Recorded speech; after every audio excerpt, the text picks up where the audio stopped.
As the leader of the Booner Pack, I lead from the front.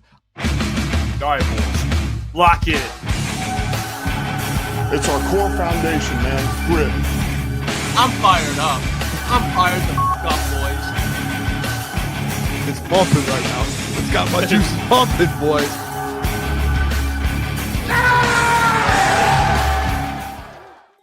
Welcome to Crunch Time Sports with Jeff Iafrate. Booner will be joining us in the first hour. Don't worry, he's coming. We got a lot to get to today, man. Game day in 2 days. You know what that means. Injury report, Dan Campbell press conference. We'll talk Pistons later on in the show. Sean Murphy will be joining. We got to talk about the Pistons, man. I mean, they're in the double-digit win streak era right now.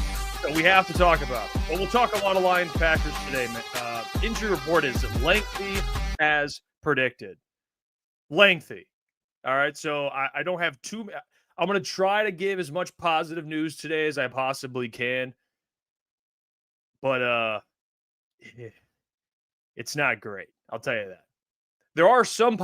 There is positive news, though, as it pertains to maybe an Isaac Teslaa and his role moving forward. We'll talk about that. It's Top 10 Tuesday. We'll get to our NFL teams later in the show in the second hour. But yeah, don't worry, Booner. He works, all right, far away from where he does the show at. So he's got to drive all the way home. He worked a little late tonight, so he'll be joining us. Don't worry, in the next 30 minutes or so. But right now, I'm going to try and move this thing along and show you guys what transpired today with the Lions. So let's get to it. The first thing I do want to show you guys before we get to the Isaac Teslaa stuff, because I came out with a video today and I kind of gave my thoughts on it, but I will kind of expand on that and clarify some things, because it seemed like some of what I said was taken by some people out of context that I do want to kind of double down on. So we will get into the Isaac Teslaa stuff. Booner will also join around that time, and we'll get his thoughts on it, because it is a conversation I think Lions fans need to have. I mean, you drafted him in the third round. We know he's a talented player, and Dan Campbell went into kind of his role for the foreseeable future and kind of where he's at right now. So we'll get to it. But first, I do want to show you guys some clips here from 97.1 of Dan Campbell's interview today. They do a great job. He joins the morning show with John Jansen and Jim Costa, and he talked about a couple different things. One of them is Isaac Teslaa, which we will get to again and within the first 30 minutes or so of the show. But he also went into two other topics that I think are very important. The first one was what the Lions need to clean up most within the next 6 games, which is important. And he also answered the question on getting better at juggling play calling and managing game situations, which that is a big thing with Dan Campbell. I mean, the last couple of games we've seen, the Eagles game specifically, but that's been a topic of discussion I've seen on Lions Twitter. Is it too much for Dan Campbell calling plays, which, by the way, I think is absolutely ridiculous. I think it's a ridiculous thing to insinuate. If you're a top 5 coach in the league, you should not have a problem juggling play calling and being a head coach. That's a fact. Plenty of other top 5, top 10 coaches do it. So Dan Campbell should be able to do it too. Let's get to this question before we start, though. Eric, Crunch Time Sports, is it fair and is it time to criticize Dan and Brad not making trade deals to fill needs? Looking like they're no deal this season could end up dooming our playoff hopes. Listen, the answer is very simple. Yes. And I think the chat would agree with me on that. And the easy response to that question, or the counter to that answer, would be, well, what deals were to be made? And the reality is, if you're a contending team and you have a hole on your roster, you fill it, or you attempt to fill it. Look at the Eagles. They are in desperate need of a pass rusher. And pass rushers aren't easy to come by the way. They're not. And they went and got Jalen Phillips, and it's been a really good trade for them. You know, they traded for a corner, and it didn't necessarily work out. But Jair Alexander, he's probably going to retire. But the biggest trade was Jalen Phillips, and it seemed to work out for them. So when you look at the Lions, is it a head-scratcher that Brad Holmes just assumed that Yodi is next man up and can fill the role? No, not really. I think that's... I don't know. You saw Yodi against the Giants. You tell me. All right. I like Yodi. I think he's a solid backup guard. But if we're talking for holding it down for most of the season here, if not the entire season, I don't know how you have confidence. So, yeah, I think Brad and Dan deserve criticism for not being a little more aggressive. I mean, I've been on this for a while. I just believe that should be an inherent trait that GMs have that are a part of winning organizations. You should be aggressive, not stupidly aggressive. I'm not saying Brad should be an idiot, but yeah, of course. You definitely should. If there's a move to be made, no roster's perfect, you should attempt to make the move. The Rams traded for a corner. The Eagles traded for a pass rusher. The Lions traded for nothing. Okay, so we can all agree there. They definitely needed to make a move. And it's a shame that they did it.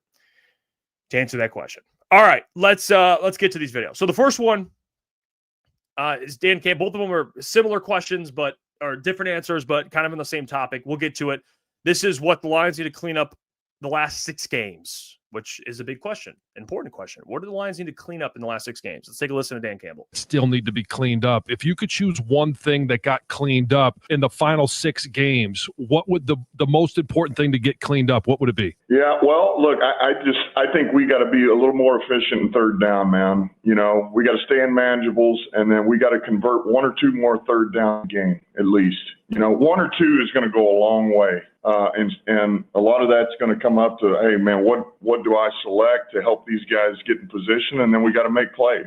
Season's a long season. How are you guys different, and how is Green Bay different than when you met back in week 1? Well, we're more seasoned. We've got more banked reps with some young guys here than we did when we went into week 1. And look, these guys they're more polished too. I just think they're better versions of where we were in week 1. You know, this is a good team. It's a dangerous team. This is one of the best defenses in the league right now. I mean, this front is it's tough, man. They put pressure on you, and they got good backers, good coverage players, and you know, and then offensively they got plenty of weapons, and it starts with Love. So, but I think we're both in a better place than we were week 1, and that's what you want. All right. What needs to be cleaned up for the Lions? Dan talked about it. Third down. Converting some of those third and longs, or just converting really third downs in general. I think that's probably what every offense strives to do.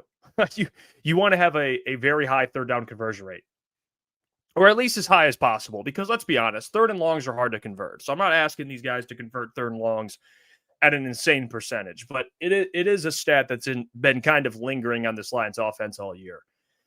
And to be honest with you, there's 2 answers on why they've struggled. They're very simple, and it's been consistent all year. The offensive line has not been good. So especially for those third and longs, you know, it takes a little longer for those routes to develop. You're trying to, you know, push the ball 15 yards downfield, 10, 15 yards downfield. It might take a couple seconds longer than maybe a quick out or a screen pass, for example. So the offensive line not holding up does not make things easier, but it's also a play calling issue as well. I mean, you've seen issues all year. I mean, you just have. So, and it's been better than John Morton. So I don't want to say Dan Campbell's just a bad play caller. It's been better than John Morton, but still, there's still some lingering issues. And the offensive line certainly has something to do with it. So yeah, it's an important thing. I mean, if you can't convert third downs at the level you probably expect to, or the talent on your offense should, you're underperforming, which come to playoffs, you're going to have to convert those third downs. So it's very important. But it's just it's an issue. And Dan Orlovsky said something very interesting today, which me and Booner will discuss. And he's out on the Lions. He is straight up out on the Lions in terms of their chances of winning a Super Bowl. And we'll react to what he said, because I don't think Dan is entirely wrong. I don't think he's entirely wrong. So we will get to that. But yeah, it is this. I mean, the question actually that was asked today, which, you know, the Lions have not been taking, and I actually mentioned this on the show. I think it might have been yesterday after the Lions game, or last week we brought it up on the show. It's just, it was kind of tied to the Jameson Williams conversation of they're not really pushing the ball downfield. Now, again, when you have that conversation, pushing the ball downfield, you need an offensive line that can hold up, because it takes a couple extra seconds to push the ball downfield. But the problem is, if you're not at least attempting to push the ball downfield, you become more predictable as an offense. So, you know, that's the reality. Although your offensive line is not great, you still need to keep the defense honest. And, you know, you're not seeing Jameson Williams catching these deep balls. I mean, you saw the Browns game, they tried to force it downfield, and it didn't really necessarily work out, but that's something that this offense has to get back to, you at least have to try. And that also ties back into the Isaac Teslaa stuff. It does. It just does. You become more predictable. And by the way, there's so many reasons why. You can go into detailed reasons. And I know Russell Brown, who's on Twitter, he's a very smart football guy. I mean, he's always talking about things wrong with this offense, but that was a point they brought up. And actually, Colton Pouncey put out a stat that I actually do want to bring up on the show. I thought this was very interesting. And for those who don't know, Colton Pouncey covers the Detroit Lions for The Athletic. He's a stat god. I love Colton, man. I do the show with him on Wednesdays. He's a great dude. He's a super smart guy. And this is what he tweeted out. So we're in response to Russell's tweet. So Russell Brown, who we have on during the draft, but he's just a football guy. I mean, it's not even just the draft stuff. He's just a football guy. He said the Lions offense needs to start taking some deep shots a few times a game with James Williams, Khalif Raymond, or Isaac Teslaa. Recent theme from defense is our safeties buzzing down and taking away some of those in-breaking routes. Now, Colton Pouncey responds to that. Wait for this, all right? Only 6.8% of the Lions' pass attempts this season, have traveled 20 or more air yards. 32nd in the NFL per True Media. Currently the 4th lowest rate in a single season over the last decade. What the hell are we doing here?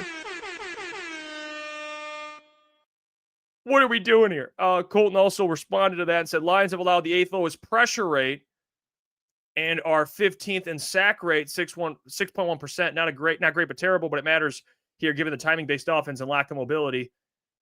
Still agree with Russell that a shot or two might help if it's not forced. So, again, they're giving up a lot of pressures, and it's not great. But still, to Russell's point, you at least have to attempt to push the ball downfield. And then he posted this quote from Jared Goff, basically talking about how they want to be more aggressive, which they were last year with Ben Johnson. And I'll tell you what, like Easy says, to be honest, I think it's by design. JJ ain't built for that style of play. And there's not actually Easy is not necessarily wrong. I think the problem is, especially because the lack of mobility there, if you're not if he doesn't have an all-pro center, a Pro Bowl guard, an all-pro tackle, a borderline Pro Bowl left tackle, which Taylor Decker is not this year, then you probably can push the ball downfield more because he's protected and Goff's not mobile. But this year, without all of that, there's no way a guy like Goff can extend a play and even attempt to push the ball. Like, and I'm not saying the guy's got to be Josh Allen or Mahomes this year. That's not what I'm saying, or I'm not trying to insinuate that. But you at least have to push the ball downfield at a minimum. You at least have to keep the defense honest. You do. And they did that last year. Again, they weren't pushing the ball downfield all the time. But you guys remember, I mean, it felt like every other game you had one JMO deep throw or deep catch, deep reception, 40 yards. It just felt like there was one or at least one every other game. There, you saw it more than you did this year. And then there might be plays where it's yards after catch, which that's kind of more of Jared in this offense's forte, yards after catch. But you at least saw it more than you did this year.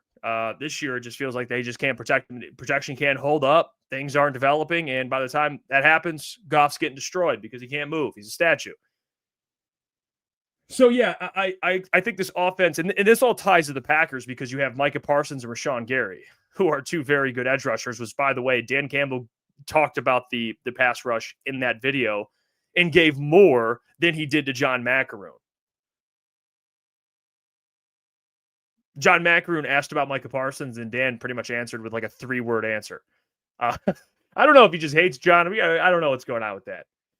Not hates John. Maybe that's a strong word, but he didn't really give much on Micah Parsons, which I don't understand how that's. I mean, that's a layup question. Just talk about how great of a player Micah Parsons is for a minute. But yeah, he just shot down John's question there. But it is true. You are facing Micah Parsons and Rashawn Gary. So pass rush is going to be strong this week, man. You're going to get. I mean, we saw week 1. All right, we saw it, and I know this offensive line. It was the first game playing together, but that was rough. This offensive line was bad. Week 1. They were even worse week 1 than they've been pretty much all year. They've been bad all year. So if something like that occurs again, you are royally screwed. So they have to be better, obviously. And that was with Christian Mahogany and not Yodi. But to be fair, Mahogany has had ups and downs too. So they got to get their shit together, man. This offense, at least at home. All right. At least at home. Shout out Easy. He says, nah, Dan hates the doc for sure. Yeah. I will ask him. We'll talk to him tomorrow. I do want to get the doc's spin on that because it feels like he's just not giving him anything. He's just not. Let me show you guys the practice report. So this came out today. This is who's on the practice report, and I don't think they practiced.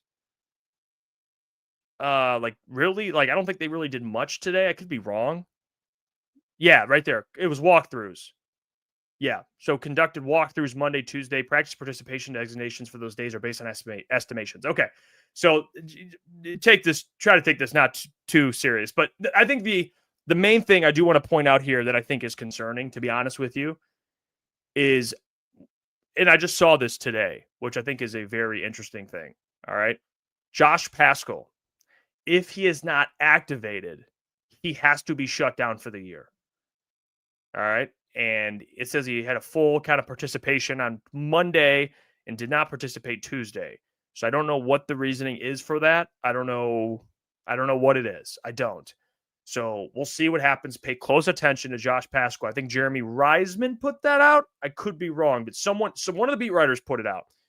Pay attention to Josh Paschal this week. He's got to get back out there. Another one that comes to mind, and Dan just confirmed it, is Kerby Joseph is not playing against the Packers. They're going to give him another week, allow him to get full strength, or at least as full as he can get it. And then he'll play next week against Dallas. Next Thursday, 7 days from this Thursday. So he is not going to play, which, again, is disappointing. I mean, Kerby Joe, I thought he'd be back. I mean, he even had shout out Kerby, man. He's out here trolling. He quote tweets Detroit Times on Twitter. Not the real Detroit Times, but yeah, they have no association with anything Detroit. Really. But anyway, Detroit, whatever. Shout out to him, by the way. He's crushing on Twitter. But he quote tweeted him and basically teased that he'll be playing last week, and he did not. And he's not playing this week. So Kerby, hopefully you can come back sooner than later. And hopefully you stay back, because when he did return, he did not look good. So I hope, man, it's been up and down with Kerby, but whatever. If he needs to get healthier, it's fine. I'll get past it, but they do need him this week. We saw without him against the Giants, we saw how that impacted the team, and you saw bigger plays downfield. It happened. All right. It happened consistently, and not having Kerby there stings, really does sting. So Kirby's got to get back. But Thomas Harper, I get it. I see Shift Guy Harper been playing decent. I mean, he had a pick, but let's be honest, Kerby, he's one of the best playmakers on defense in the entire NFL. So they need him back, no doubt about it. Khalif Raymond did not participate this week. Brock Wright, by the way, neck. And this is interesting because if you guys remember in that game against the Giants, he did a full front flip somersault thing, and you could tell that he definitely did something to his neck. So hopefully it's nothing serious. All right. We don't need Brock Wright to be out. They already lost Sam Laporta, and God forbid if Brock Wright can't go Thursday, you're looking at Ross Dwelly and some other random tight end. So Brock Wright, we need you. Don't do it. Taron Arnold will be back though. I can see it already. I'm not too worried about that. Taylor Decker and a lot of guys got rested this week. Limited participation. That's good. Marcus Davenport, Miles Frazier, they're treading back. They're close to coming back. So that's also big news. Miles Frazier is everyone's savior on the offensive line. So good news for you guys. He's looking better and better.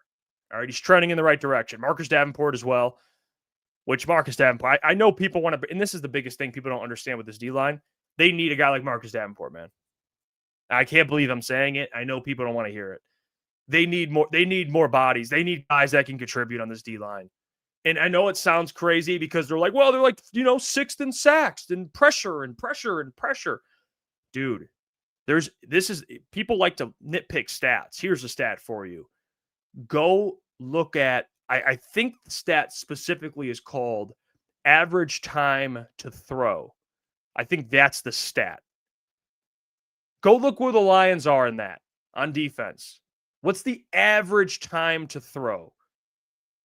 Look at that stat and tell me if they need defensive line help and get back to me. Because I think pressures and sacks it's a lot of these things can be skewed. Like, what do your eyeballs tell you when you watch the game? You know, what are the eyeballs? Because if you, and I listen, I love Aiden. Love Aiden. I think he's an incredible player.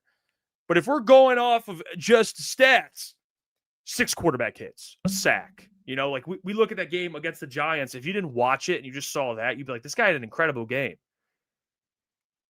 I mean, this defensive line did not play well. So it's not true. Aiden got the sack at the end, which was great. And late in the game, he had a couple moments where he pressured Jameis Winston. But for a lot of that game, he was MIA. And same with a lot of the guys on the D-line. Actually, Aleem McNeil made a good play on the game-winning sack by Hutch when he pushed whoever the guard was or the center into Jameis. So Aleem showed up at the end. But a lot of these guys, man, it hasn't looked – and Dan, I think, mentioned this a little bit. I could be mistaken, but I think he talked a little bit about the D-line. Things have been a little up and down with this defensive line. And I think people just want to resort to the sack stat and say, you know, shut up. They're, you know, top whatever in sacks. I'm telling you, man, time to throw is important. I'm telling you. And Booner just put in there the last week, Jameis Winston had the second most time in the NFL to throw. Like, that matters, man. It's Jameis Winston. Imagine if it's, you know, Matthew Stafford. There you go. Imagine that. Matthew Stafford throwing to Puka Nacua and Devontae Adams. Give him the second most time to throw. It ain't going to be a fun night for you. I'll tell you that. Craig, appreciate you for watching. He says, looks like Aiden runs way wide and too deep in the pocket. To me, doesn't bull rush. He looks like he runs himself out of the play. Again, I mean, that happens sometimes too. You know, I think that's just an issue with some guys in general. I don't think, you know, I think Aiden's an incredible player, and that could be certainly a reason. I haven't watched every Aiden snap to say whether he does that or not. I don't know. But I have seen Aiden do that in the past. I think that's just something that happens. That's why contain is super important. And there's times where against running quarterbacks, or maybe schematically, they don't want to over pursue. So things might change a little bit in those games against mobile QBs. But Jameis Winston is a pocket passer. So, you know, maybe he does run himself out of the play, and it allows a guy like Jameis Winston to step up and make a big play like he did against the Lions. I mean, I feel like Wendell Robinson, what do you have, $170? You know, Wendell Robinson's like 7th in the NFL in yards, receiving yards, 8th. He's something like that. With the help of that Lions game on Sunday. Like $170 in that game. So, yeah, listen, Aiden's a great player. He needs help. That's okay.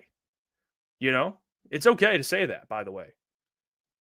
I mean, Will Anderson's incredible. He has Daniil Hunter on the other side. You know, it's just it's not a bad thing. It's not a bad thing at all. Micah Parsons is an incredible player. He has Rashawn Gary on the other side. It's all right.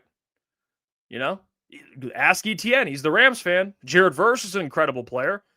He's got other guys on the D-line to help him out. Productive players that get after the quarterback. So I don't know why this is like some foreign concept for Brad Holmes. Shout out to Brad Holmes, by the way. But yeah, why is that such I don't know why. That's nothing against Aiden, or that's nothing crazy. It's not nothing crazy to insinuate. All right. Let me show off the injury report for the Packers, and we can talk about that. So the Packers, I just want to highlight, I'm not going to go through every one of these, but the notable ones. Let's see. Jaden Reed, that's a big one. He could be back. Josh Jacobs could be back. I mean, I don't know. Christian Watson wasn't there in week 1. This is one of those moments, guys.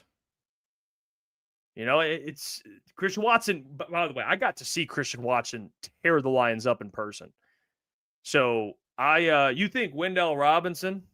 By the way, I don't think Christian Watson's a world beater, but he's just one of those players that you don't expect to make plays, but he can make big plays. I mean, I watched him in Ford Field when the Lions played the Packers first play of the game on Kerby Joseph, shout out Kerby, catch like a 40-yard pass. Mossed Kerby. You know, Christian Watson, I think sometimes he's a little overrated, but he's a good player. And Jaden Reed, don't get me started. We know how that goes. He's a really good player. But this Lions secondary, besides on Sunday, they've shown a lot of good things. I mean, they played really well against the Eagles. So I think they have the capability. DJ Reed, which he wasn't there in that game against the Packers on Thanksgiving when Christian Watson tore them up. DJ Reed's a really good player. Taron Arnold should be back. Amik Robertson at nickel. You know, they got the pieces.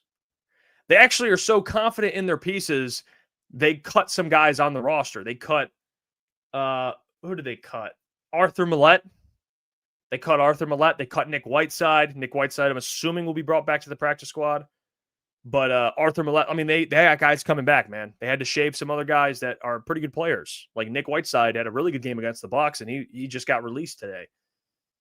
I'm assuming they'll bring him back, but Arthur Millette will probably sign elsewhere. This is how it is. Booner says, not worried. Not worried about what? The Jaden Reed and Christian Watson. This is I don't blame Booner. I really don't, because I wasn't worried about Wendell Robinson until I had to be worried about him. So they gotta lock in.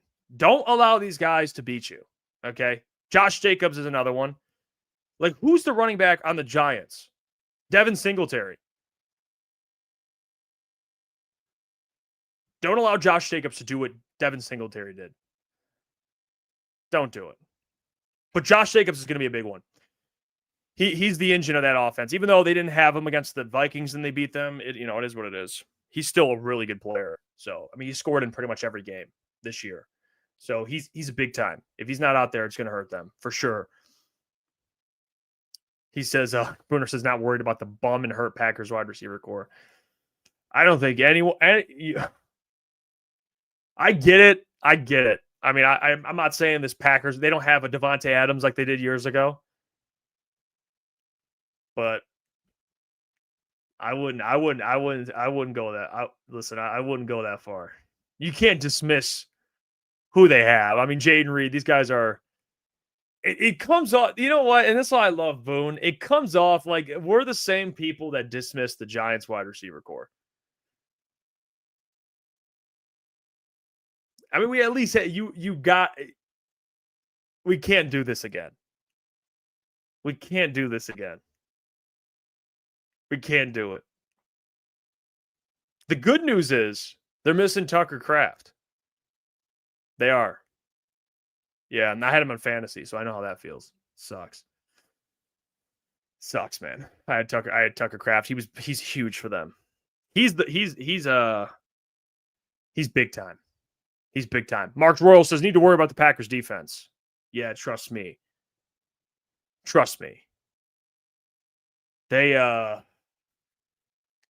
defense, though, I'm just being honest. Micah Parsons and Rashawn Gary are going to be a handful. I know Dan told the doc, he's like, he's like, Micah Parsons is a good player, but I like our tackles. Listen, I like our tackles too, Dan. All right. The Lions got good tackles. When Taylor Decker's healthy.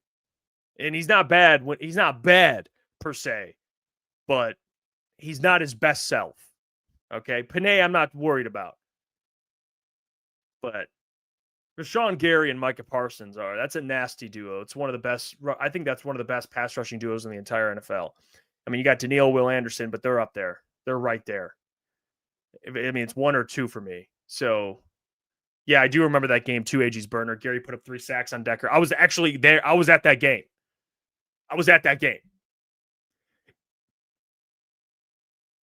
Nasty. It was nasty. Jared almost died in that game.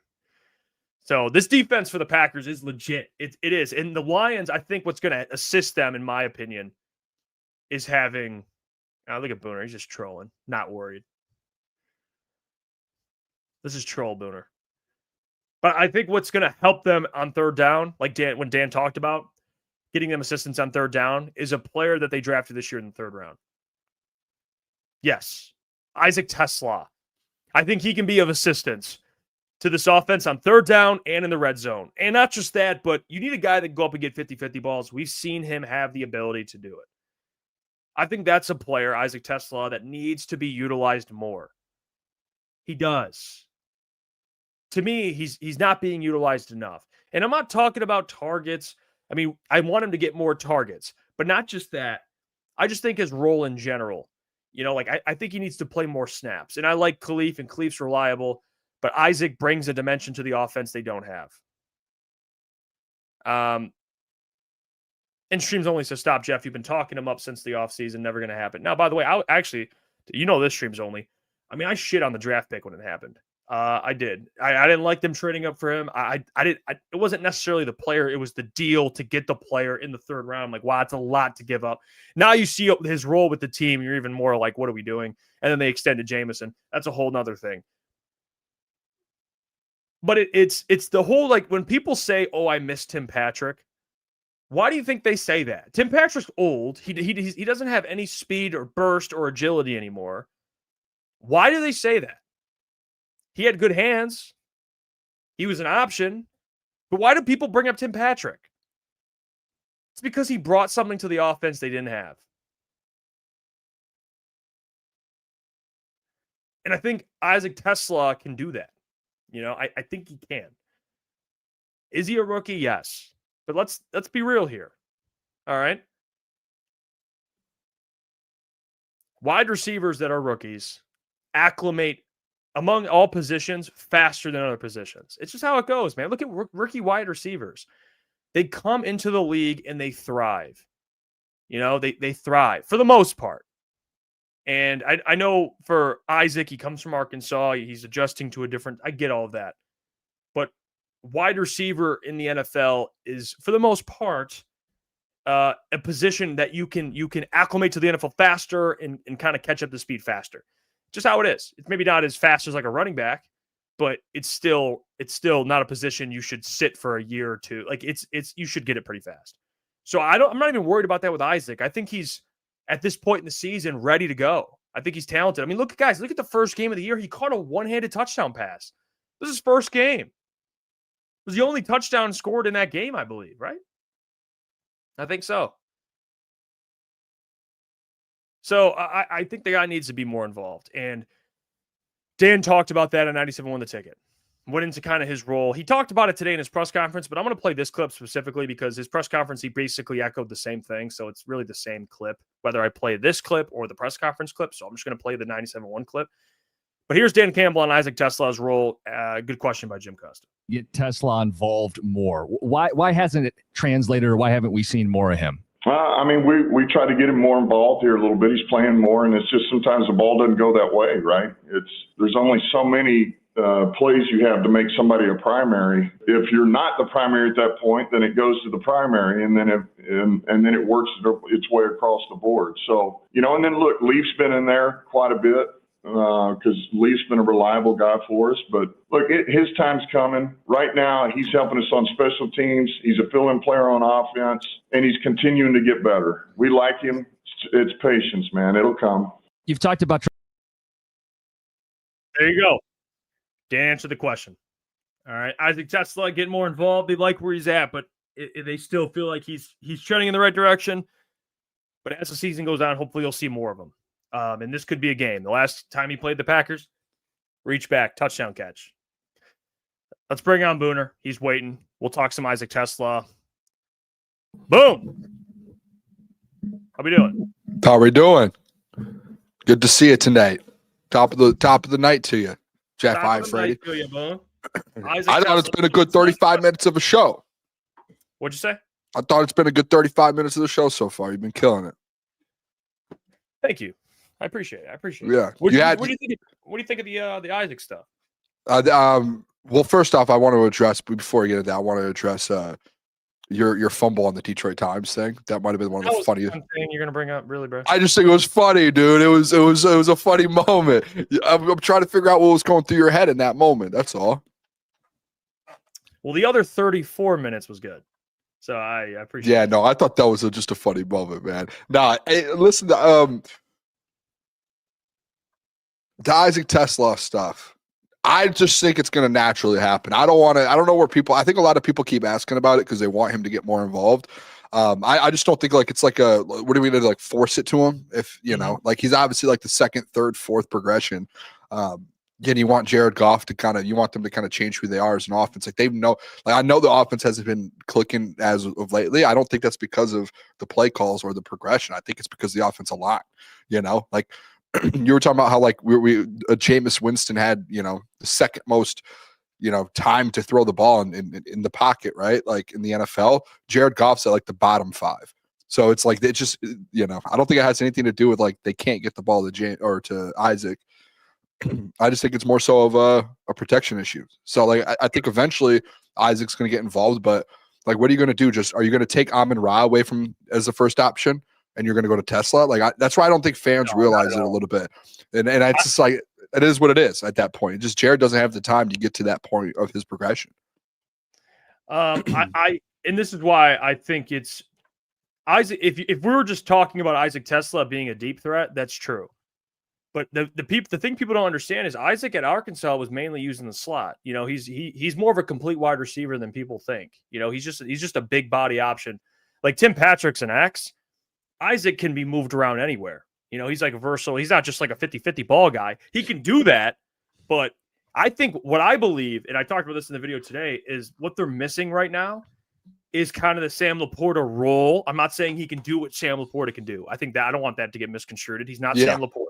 But I think the role in which they had Sam Laporta in, where it's like a bigger body guy that you can move around and you can I think he can run those, 8-yard, 10-yard hitch routes. It's like, boom, he's big body, catch it, fall down. I don't think it's like a thing where you line him up at X and just have him run. I think he can catch like these, like help you convert first downs. Like I love Khalif, but Khalif can't help his size. He's a small guy, like I think there are moments, bigger body guy. Yeah. You don't need Isaac lining up as a tight end, but there are a lot of moments if you go back and watch the film where Laporta was lined up in the slot a lot. Like he moves around, right? Like he lines up out wide. He lines up in the slot. Maybe they need to use Isaac in kind of those Laporta roles and like the plays and things that were towards Sam Laporta. Maybe that's something they need to look at, throwing Isaac Teslaa in there since you don't really have a tight end outside of Brock Wright, and Brock Wright obviously not practicing. So you don't know what's going on with him. Hopefully plays.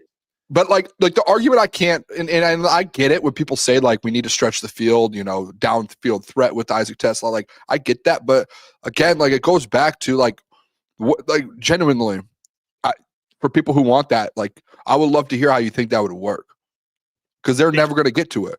They can't.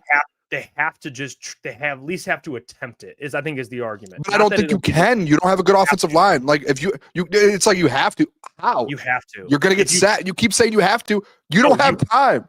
Booner, you have no time. What are you going to do? Like Jared's just going to get hit and throw the ball in the air like honestly, Jameis Winston did? No, I'm not saying it like an opinion. It's a fact. You can't not attempt downfield passes. Like Dan. I know, but I think that's part of like their issue is they can't. Like they. It's legit. Like when you look at the time, like they're bottom 5 and giving Jared Goff time in the pocket to throw the ball. They don't have time for a guy to run 30 yards downfield and let these progressions play out. They just don't have time for it. That's why some of these balls are so far behind. That's why Jared's like scrambling when he's not a quarterback that could scramble and trying to throw, passes off platform. Like, I'm with you. I'm with you. I think as an offense, you have to be able to have that. I don't think this offense can do that. And I don't think they're going to be able to do that. Well, then, honestly, dude, that's like if we're talking about a team that doesn't push the ball enough, we're talking about teams that are like missing the playoffs. Like that's like I mean, you're going to make the playoffs because you have playmakers. But like Dan talked about it today, or Jared. Someone asked Jared about it, like having faith in players making yards after catch. It's like. You have the weapons to be able to do it. Yeah, you're going to be able to, have guys like JMO and stuff running downfield or Teslaa to run down the field and take a safety away.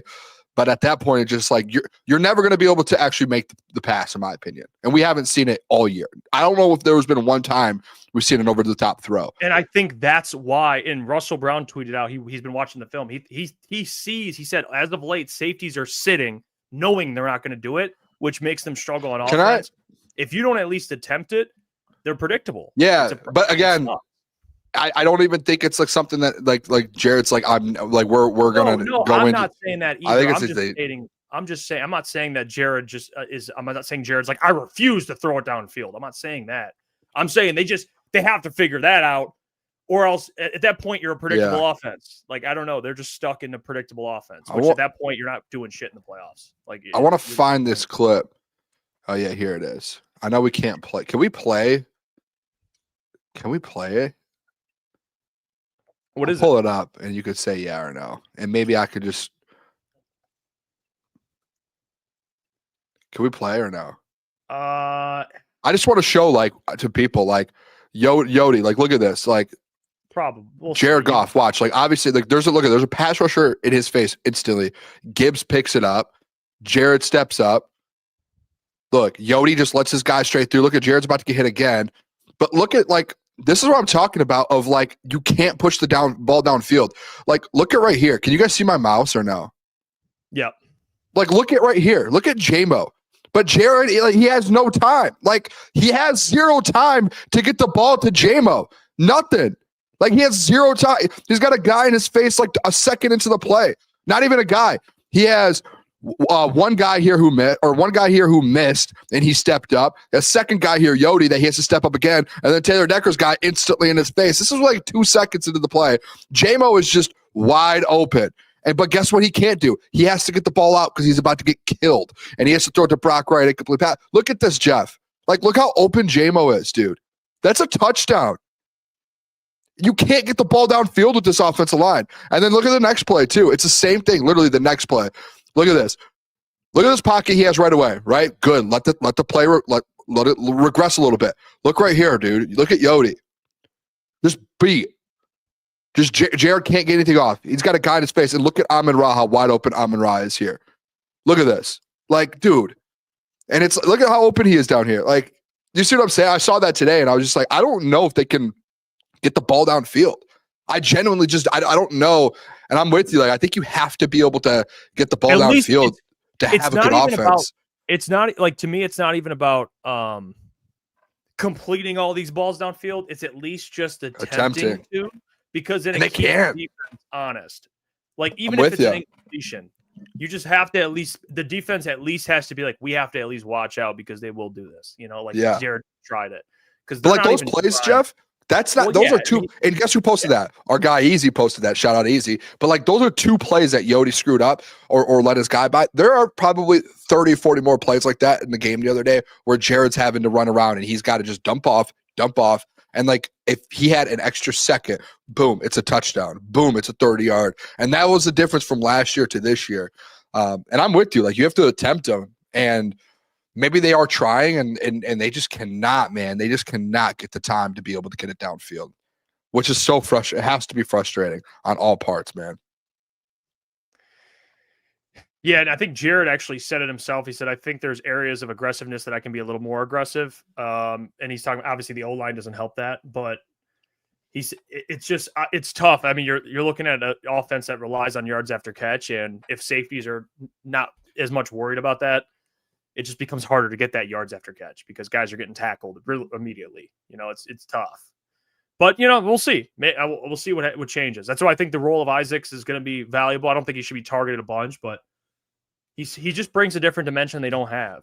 You know, he's a different type of receiver that they don't have. So we'll see what happens. I would like, honestly, I don't know where people feel like this because, like, I don't think Jared, like, if you go look at Jared Goff's interceptions, Jeff, this year, I don't think any of them have been like him being too aggressive or making the wrong reads. Like the last 2, I think, were tipped passes where he put it in the right spot. It was just tipped by the receiver, dropped, turns into an interception. I think he might have like 4 or 5 on the year.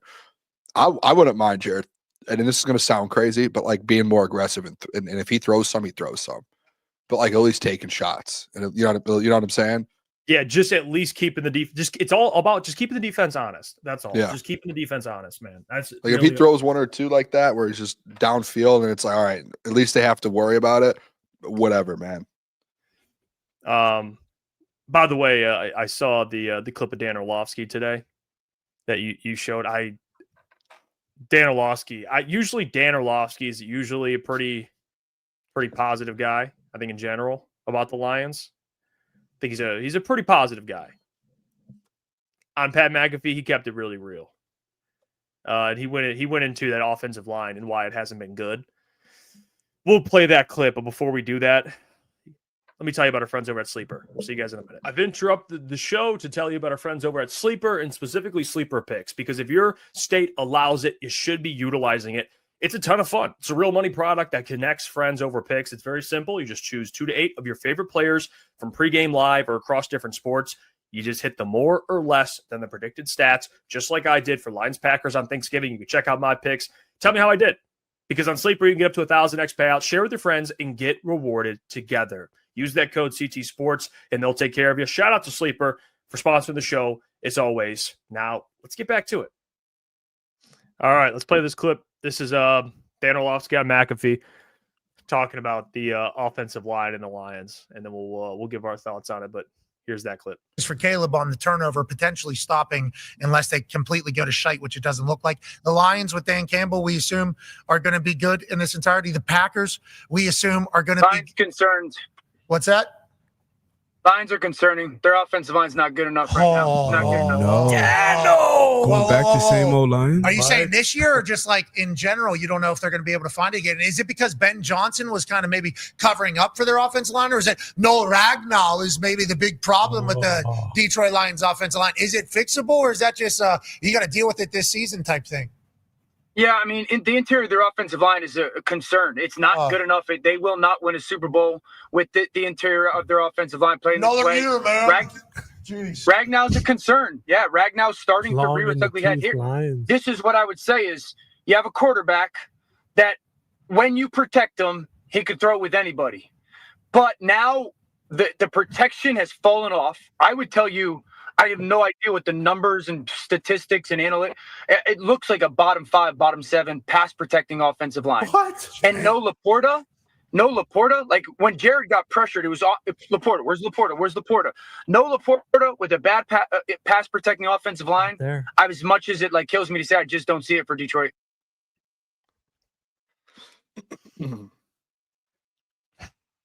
Dan. No way you just hit the air horn. Dan, dropping the mic. How about this one?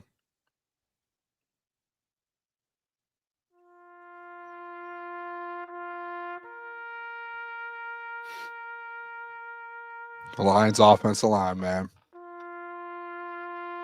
It was fun while it lasted. Frank Ragnow, we miss you. We will welcome you back with open arms.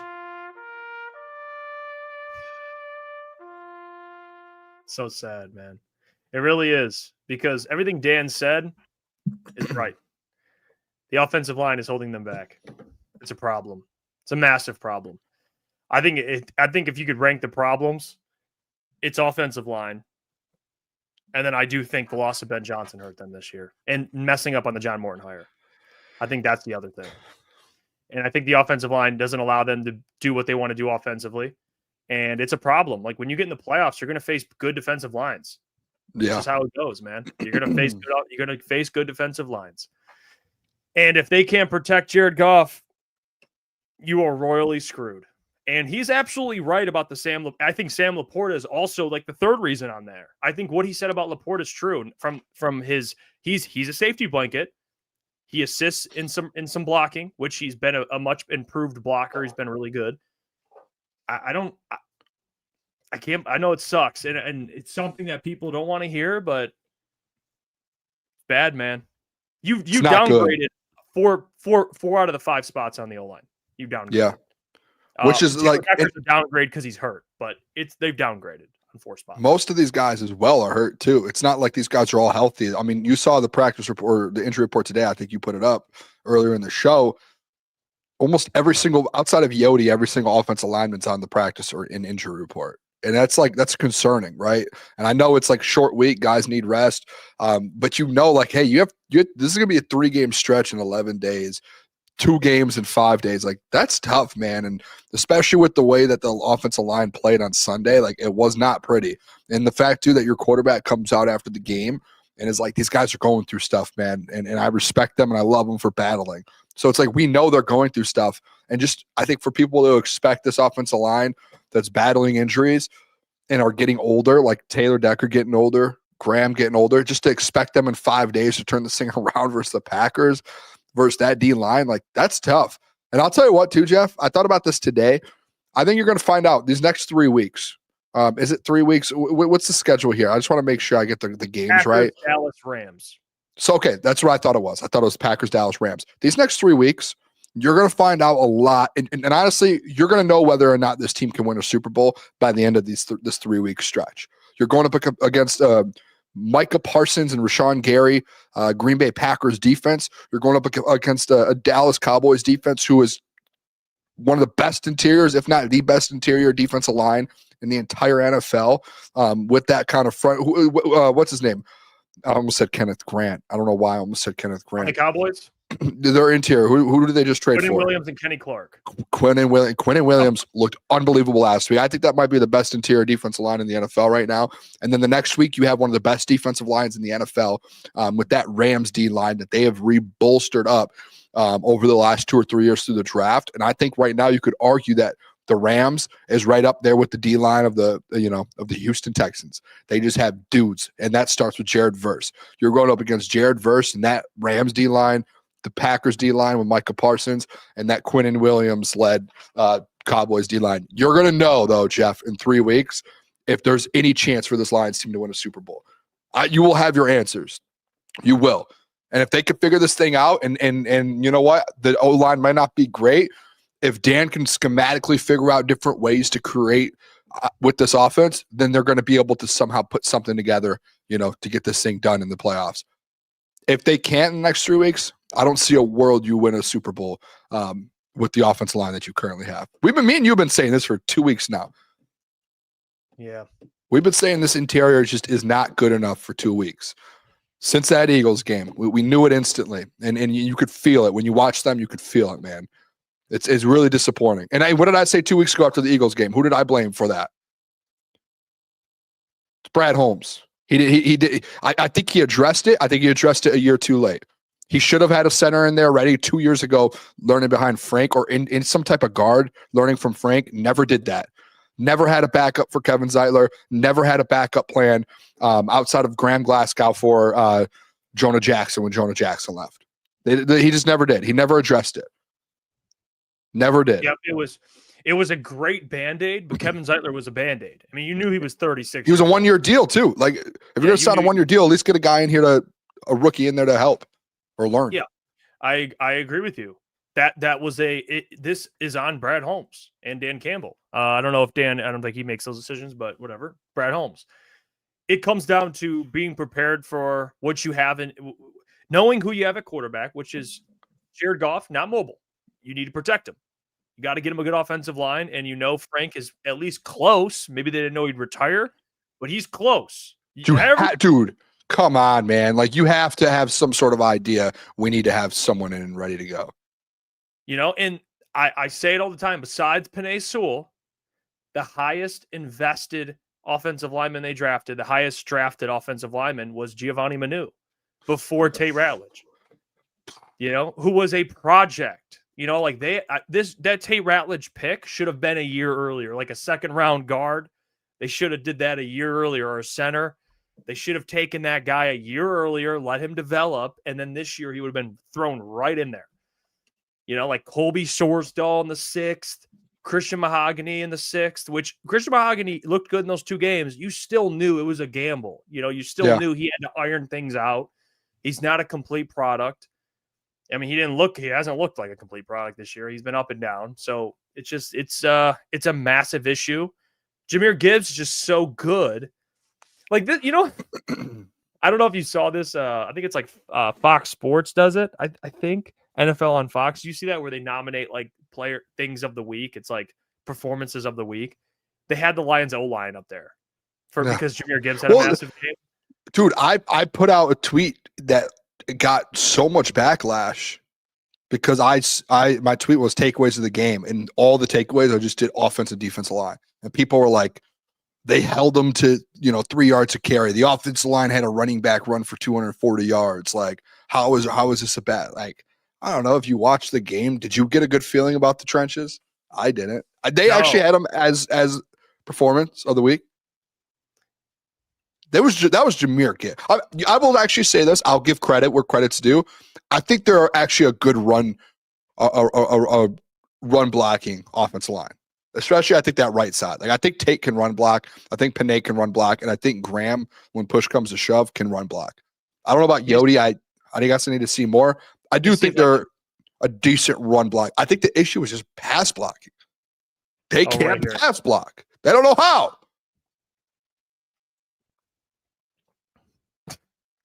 Team of the week. They do like a roster, like a whole roster. Emmanuel Wilson. Yeah, like all the players that played well that week, and then they do every position. Yeah. Offensive line. Do you have PFF up on your thing there? I do. Can you see their run block grades? I want to see how different it is. All of those 5, like that 5 up front. I want to see the difference between their run blocking and their pass blocking. I'm interested to see it, like if there's a big gap. Let me see. Run blocking. So they're a top 10 run blocking team. Imagine they could pass block. Oh, excuse me. They are a top 3 run blocking team. Of course. They can run block. They know how. They can't pass block. What are they pass blocking? I bet it's like 16th. 23rd. They are in front. The teams behind them: the Seahawks, Ravens, Rams, Raiders, Cowboys, Bengals, Chargers, Dolphins, Browns. The last. And by the way, Streams always stop using the PFF grades. When it comes to offensive line, that's probably the most accurate for offensive line. Is probably PFF. Just saying. I know we talk pressures and all that. The Rams still. And run blocking, pass blocking. Yeah, but listen, they figure it out though. They figure it out, huh? They figure it out. They do. Figure it out. I agree. I didn't agree with you at first. I took a step. I stepped back and said, you know what? You're right on that. Yeah, one. I'm not saying like I'm not saying the offensive line gets no blame. I mean, they obviously have not been protecting Goff. They have not. I think it's just pass blocking, man. Maybe they are a better run block. They are. Because if you do watch the film, like you see the holes that Jahmyr does have at times. So you're like, whoa, like that OT run. That was a huge hole. But this ties back to our point we've been bringing up is like and we were arguing. I guess we didn't argue too long with Caleb, but we were like, they need to get back to putting the ball on the ground. Yes. Caleb was like, no, they need to pass it. Like the Eagles, they threw 37 times. There's no excuse for that. Like you know what I mean? I think this Lions team would be a very good offense, like a top 10 offense, if Jared Goff throws 20 to 25 times every game. And it's no more, no less. Yeah. It's just 20 to 25. You find your times, pick your poison, but you put the ball on the ground with Jahmyr Gibbs and D-Mott, and you let a top 5 offense, like, all right, we're talking about offensive line struggles, right? They're 26 or whatever it is in the NFL in pass block. Why are we having the pass block 30 plus times a game then? Let's play to our advantage. Let's to our strengths. That's what it is. And then like if people don't want to think they're a good run blocking team, like just go watch some of those runs. Like again, that Jahmyr Gibbs OT run.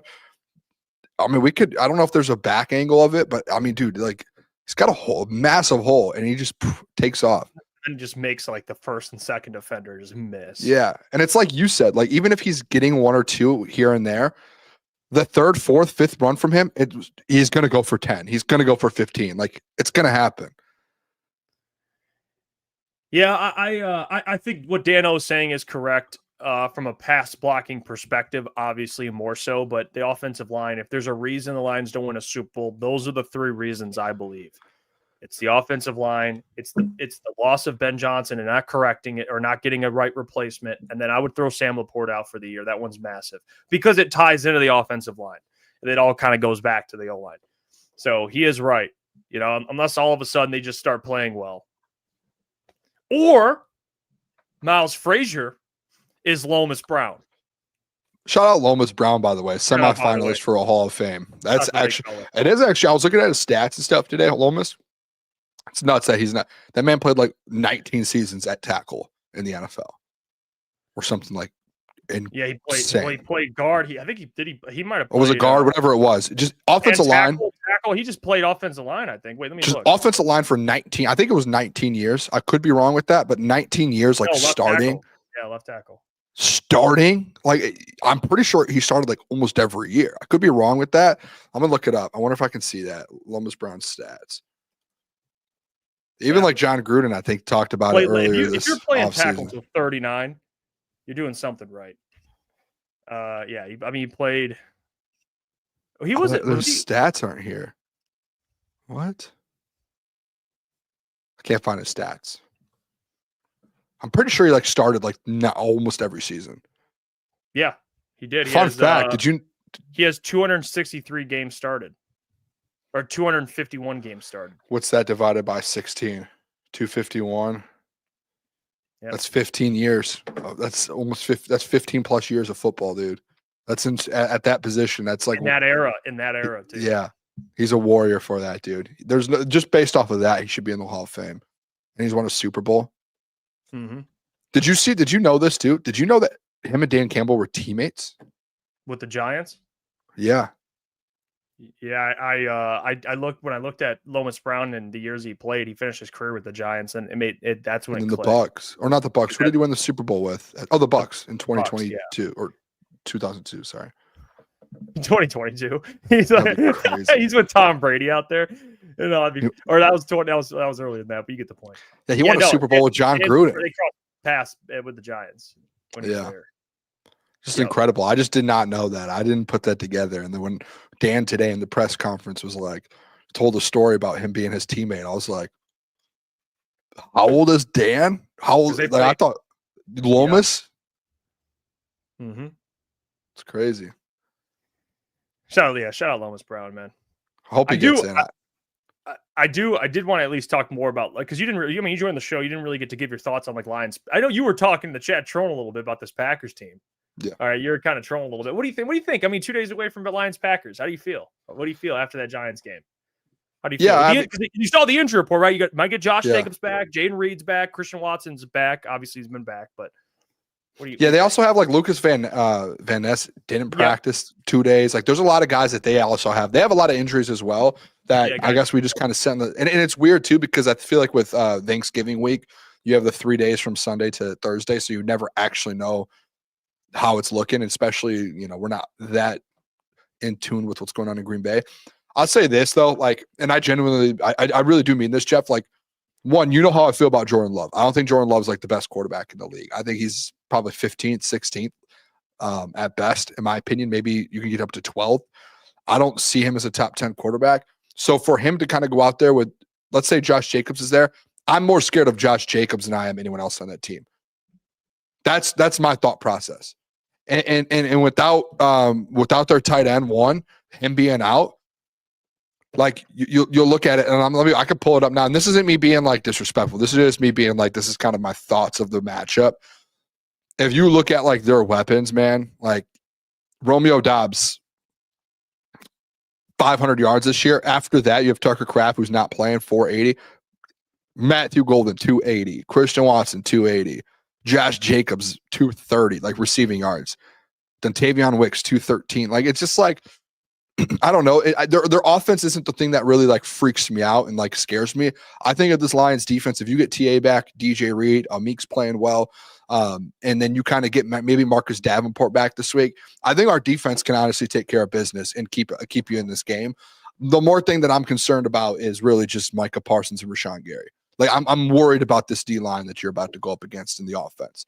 And I think, and as we get closer to the game and I see the injury report and I kind of know what this Packers team is, I start to lean towards more the side of like the under in this game. Like, I don't see the Packers like, dude, Jeff, put this in perspective. Are you ready for this? The last 4 games for the Packers, they have scored 23 points, 27 versus the New York Giants, who you just put up almost 40 on. They scored 7 versus the Philadelphia Eagles and they scored 13 versus the Carolina Panthers. Like this offense is, in my opinion, like isn't that like over the top? Like Lions fans should be scared. Like I think this defense coming off a tough performance versus the Giants could step up. I think it just comes down to. I think it's a defensive game. Honestly, I really do. I'm just more so worried about that Packers defense that held the Eagles to 10 points, that held the Panthers to 16 or 13 or whatever it was. That's what I'm more concerned about. They're a top 5 defense. They're top 5 in points per game. They're top 4 in yards per game. They're top 4 in points per play. Yards per play, they're number 2. Like they're number 3 in opponent touchdowns per game. I mean, they're Halfley's got them playing. They're a great defense. I mean, on offense, they're 13th, 12th, in some categories. Yeah, points. They're not like a great offense, but they're not a bad offense. They're just kind of. When I put in the chat, like I'm not worried about those receivers when you're naming them all. Like I meant that. Obviously, when I was trolling when I said I'm not worried about Micah Parsons, like that was the troll. I think the first comment I made of the offense, like I'm not going to sit here and be like I'm scared of a Packers offense. Maybe Josh Jacobs. Outside of that, like I feel like this defense should be able to contain them and hold them around 20 points. I think it just comes down to, can your offense go out there and put 20 plus up on this Packers defense? If you can get to 21, 24 in this game somehow offensively, I think you can win this game. Like that's what I think. Like that's the way you win this game. You have to get to. I think 24 is like that target goal of like first team to 24 wins. That's what it feels like on Thursday.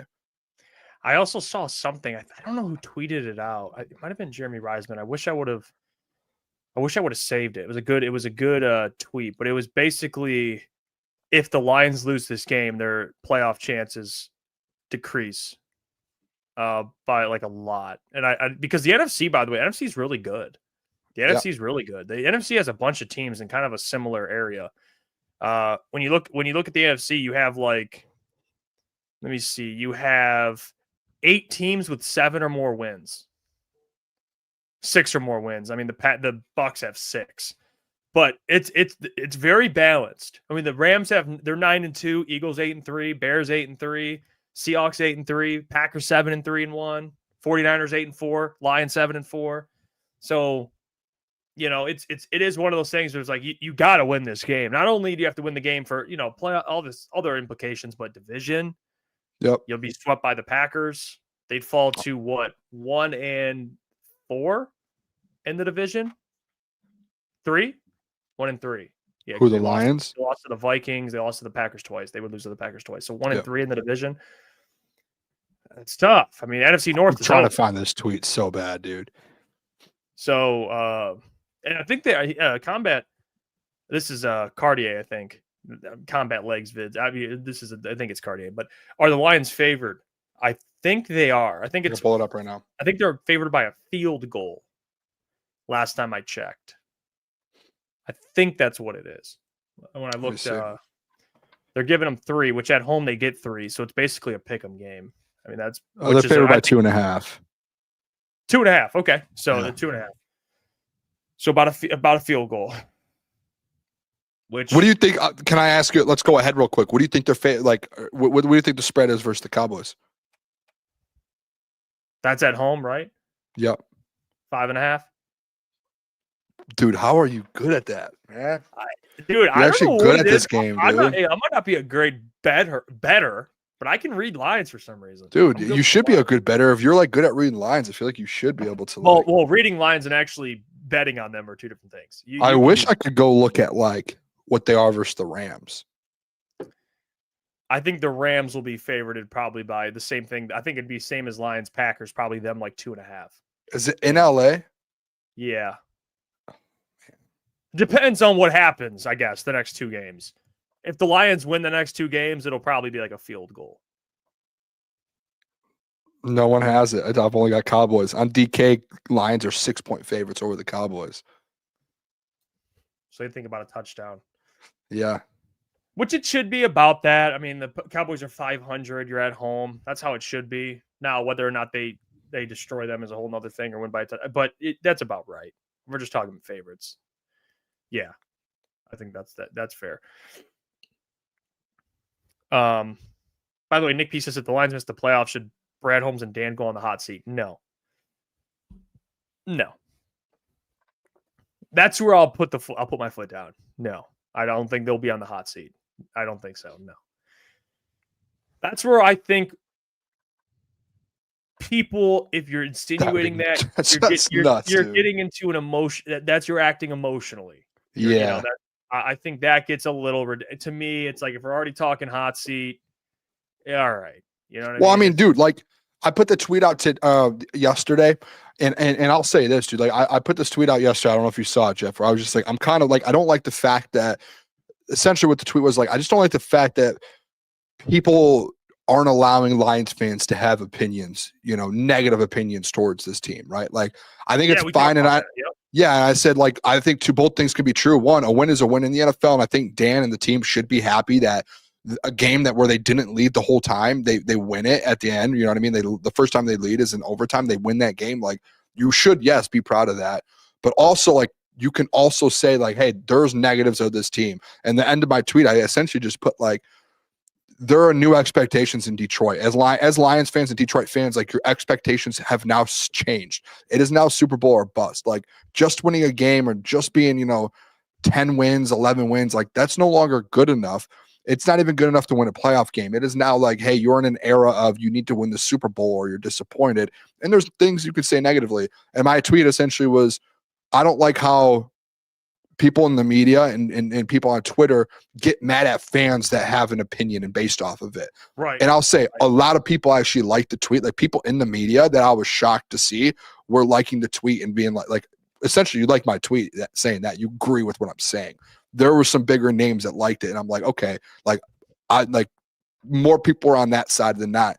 Then I start to get some comments, and a lot of the comments are, well, it's really just the fans and the people who are being like fire Brad Holmes or saying this and saying that. Now, I didn't know that was a thing. Like I personally didn't until I put that tweet out and I started getting those comments. So I can see why there are some people that are being like, you're an idiot for like you can't have an opinion.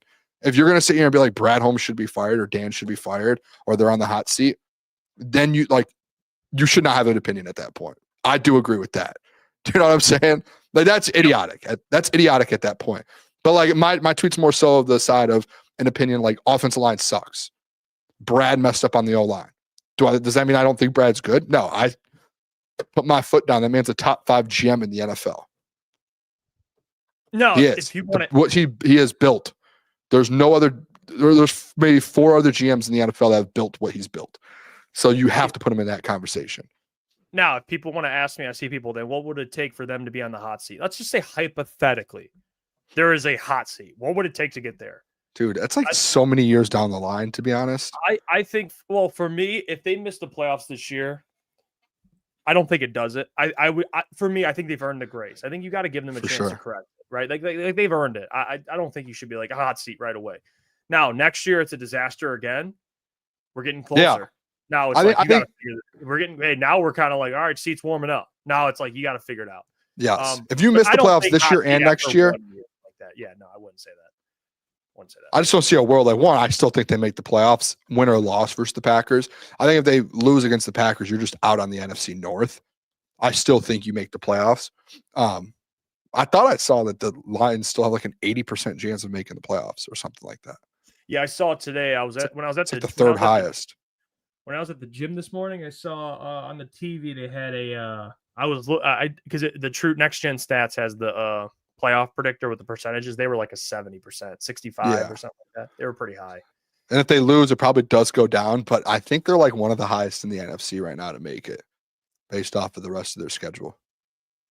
It just, I don't know. I don't like the people who like, I'm kind of with like hot seat and this, like, I think it's years away. Like you would have to have like 2 years of disaster to even start to consider that. And someone put it in the chat, like, you would think Dan probably gets thrown on that first before Brad because he's the one kind of controlling and coaching the team.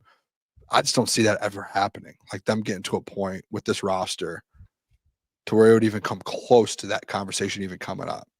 It would have to be a meltdown over the next like 2 years. And then you start to be like, what is going on? Brad's botching draft picks or whatever. They're not improving. They're underperforming. I think the sign of a coach on the hot seat is your team is consistently underperforming. And the biggest one to me for a coach being fired is when you lose the locker room or you start to lose the locker room, which right now is not even close to the case. I think that's a big sign of like, even the players are starting to doubt what's going on, which I don't think is the case right now. So I don't think we're there yet, to be honest. I get it, but we're definitely not there right now. And at the end of the day, like, and do you want me to be honest with you, Jeff? Like, I think right now is the worst the Lions will be in the next 3 years. Like call it what it is. As bad as the O-line is right now, it's only gonna get better. You know what I'm saying? Like, I know people hate to hear that, but like Chris Mahogany is only going to get healthy and get better going into next year. Like, he's going to get more experience. Tate's only going to get better. The only question marks at this point, like Graham's going into, well, I think the only question marks going into next year is center and then left tackle. So if you could figure that out this offseason, if you can sign a free agent to be your center and you can get a left tackle, maybe move Panay over and get someone at right, maybe make that move next year. But this is probably like no one's probably thought of this, but this is actually probably the lowest the offensive line will be. Now, I will say this. I won't say hot seat, but I'll say there is a lot of pressure on Brad Holmes and Dan going into the offseason. A lot on Brad. Well, it's Brad. Depending on what happens the rest of the year on Dan.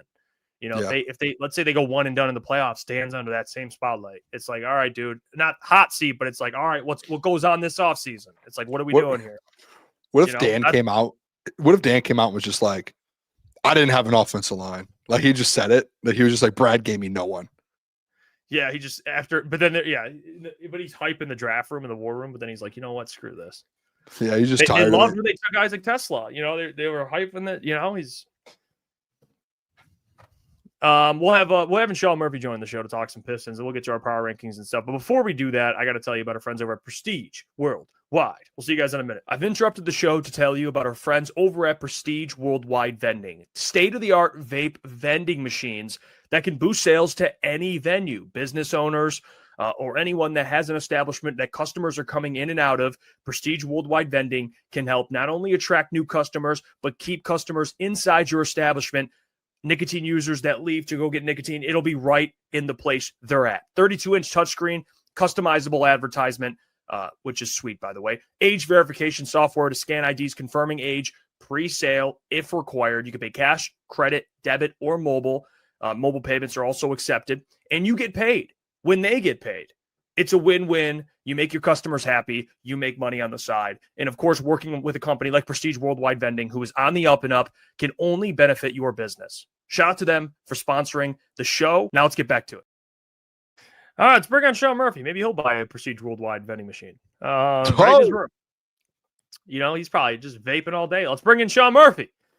By the way, nicotine's addicting. Covers the Detroit Pistons from Half Court host, our good friend Sean Murphy. Sean, how we doing, my friend? I'm doing great. The fact that is the perfect name for a vape vending machine company. That is absolutely awesome. Thank you guys so much for having me. Really enjoyed listening to that conversation you guys were having right before popping on. And yeah, man, excited to talk some hoops. Well, Sean, the Pistons won 13 straight. So it's a good There we go. It's not a good day to be a Pistons fan. It's just good to be a Pistons fan. All right. It's an exciting time.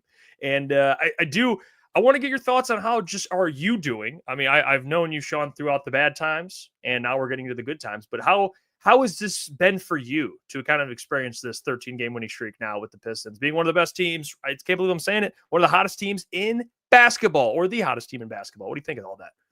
Yeah, man. So for those that don't know anything about me, I started watching during the 04-05 season.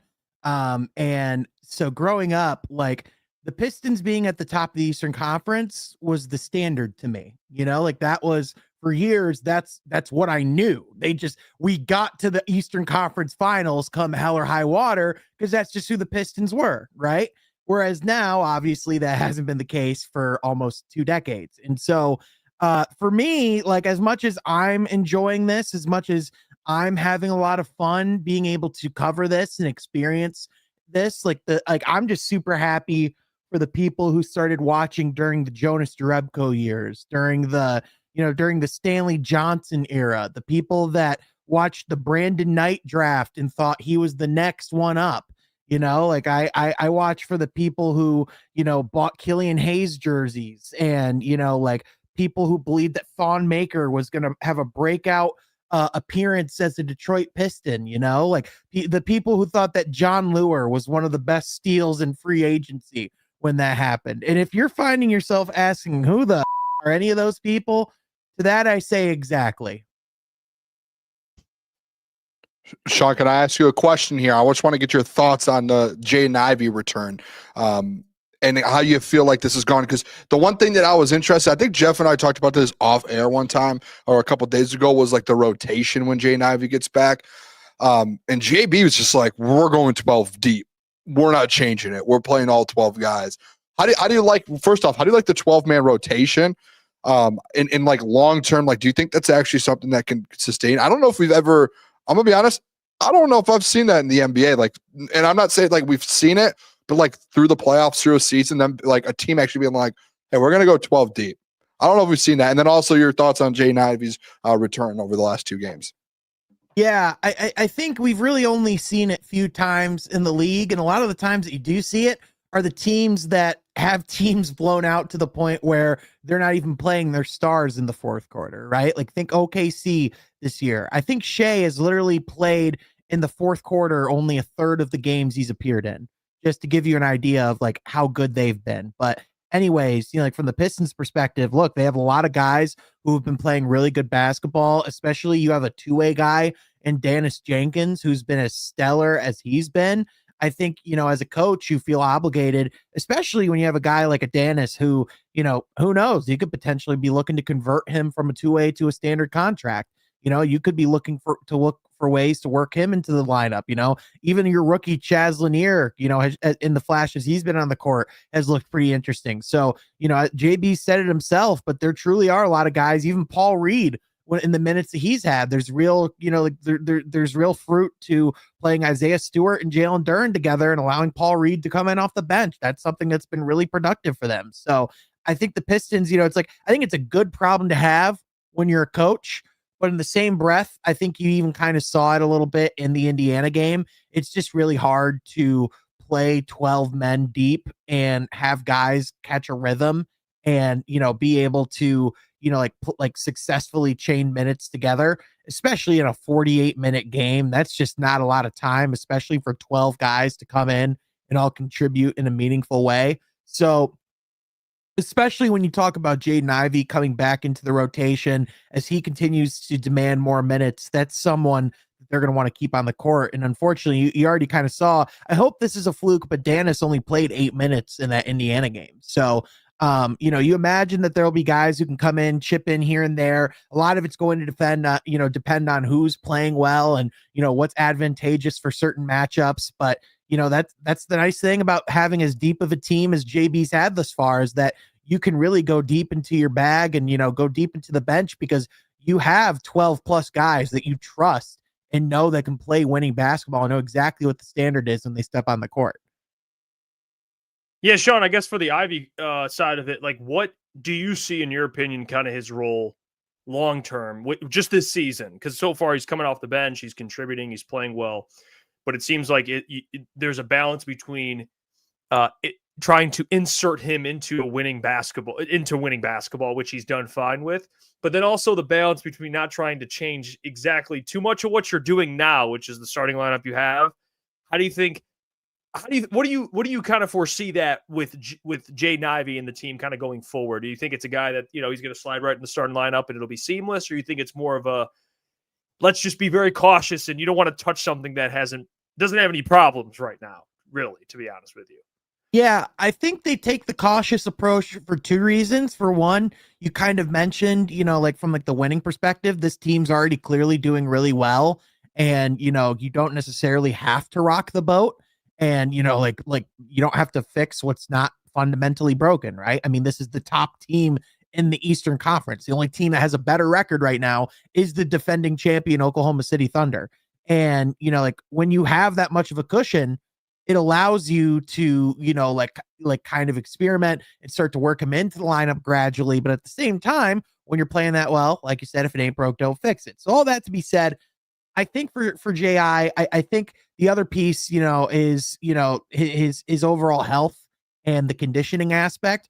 Even though he's back in the NBA playing games, it's one thing to be able to get 10 plus minutes a night. It's another thing to get to 30 plus minutes, to fully trust your body. It's one thing to heal physically, but then, athletes talk all the time about the mental hurdle of returning and getting back on the court, like truly trusting your body again and knowing that you can do the things that you did before your injury. And I think you kind of seen with Jaden Ivey, like not that he looks like a step slower, but he certainly doesn't look like the 100% Jaden Ivey. So with the fact that he's kind of returning in like the end of November, beginning of December, I wouldn't be surprised if you see him kind of like at like a 15-20 minute a night cap up through like New Year's, maybe even February. And as far as like by that point, I wouldn't be surprised if for the rest of the season you see Jaden Ivey kind of be like a solid sixth man, or, like if he does continue to really like play well and show that he can handle more, I wouldn't be surprised if he comes to the starting lineup towards the end of the season. But if you look like roster wise, like how this team is constructed and like kind of like the lack of shooting that they have, I tweeted out something earlier today. The Pistons are 26th in 3-pointers made and 28th in 3-pointers attempted this season. And so having Duncan, essentially who is their 3-point shooting, brigade, that is their 3-point attack. Having him in the lineup is really important in my opinion. And also his length and the length of this team in general has been a big part of their success on the defensive side of the court. So long-winded answer, but all that to be said, I wouldn't be surprised if he was like a top level, second unit guy this season. And then we'll see where things go from there.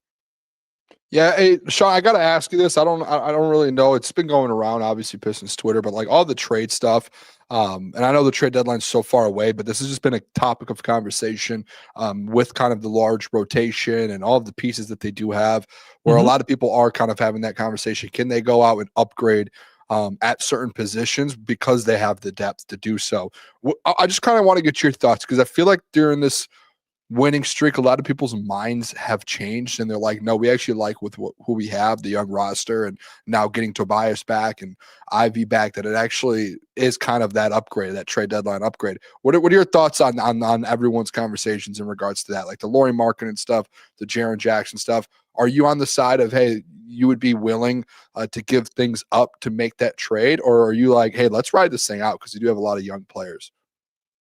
Yeah, I actually, if you want to hear like a more in-depth conversation about this as well, I did drop a pod today with Troy where we talk more about this too. But my perspective on this has changed a lot as this winning streak has gone on, as this season has gone on, because I at the beginning of the season, I kind of thought of this team as like potentially like what we saw of the Pacers a couple of years ago, like where if they come in and, like have a really good start to the season, make it to like, who knows, like make it to like the NBA Cup final, like they did in the inaugural cup where they faced the Lakers.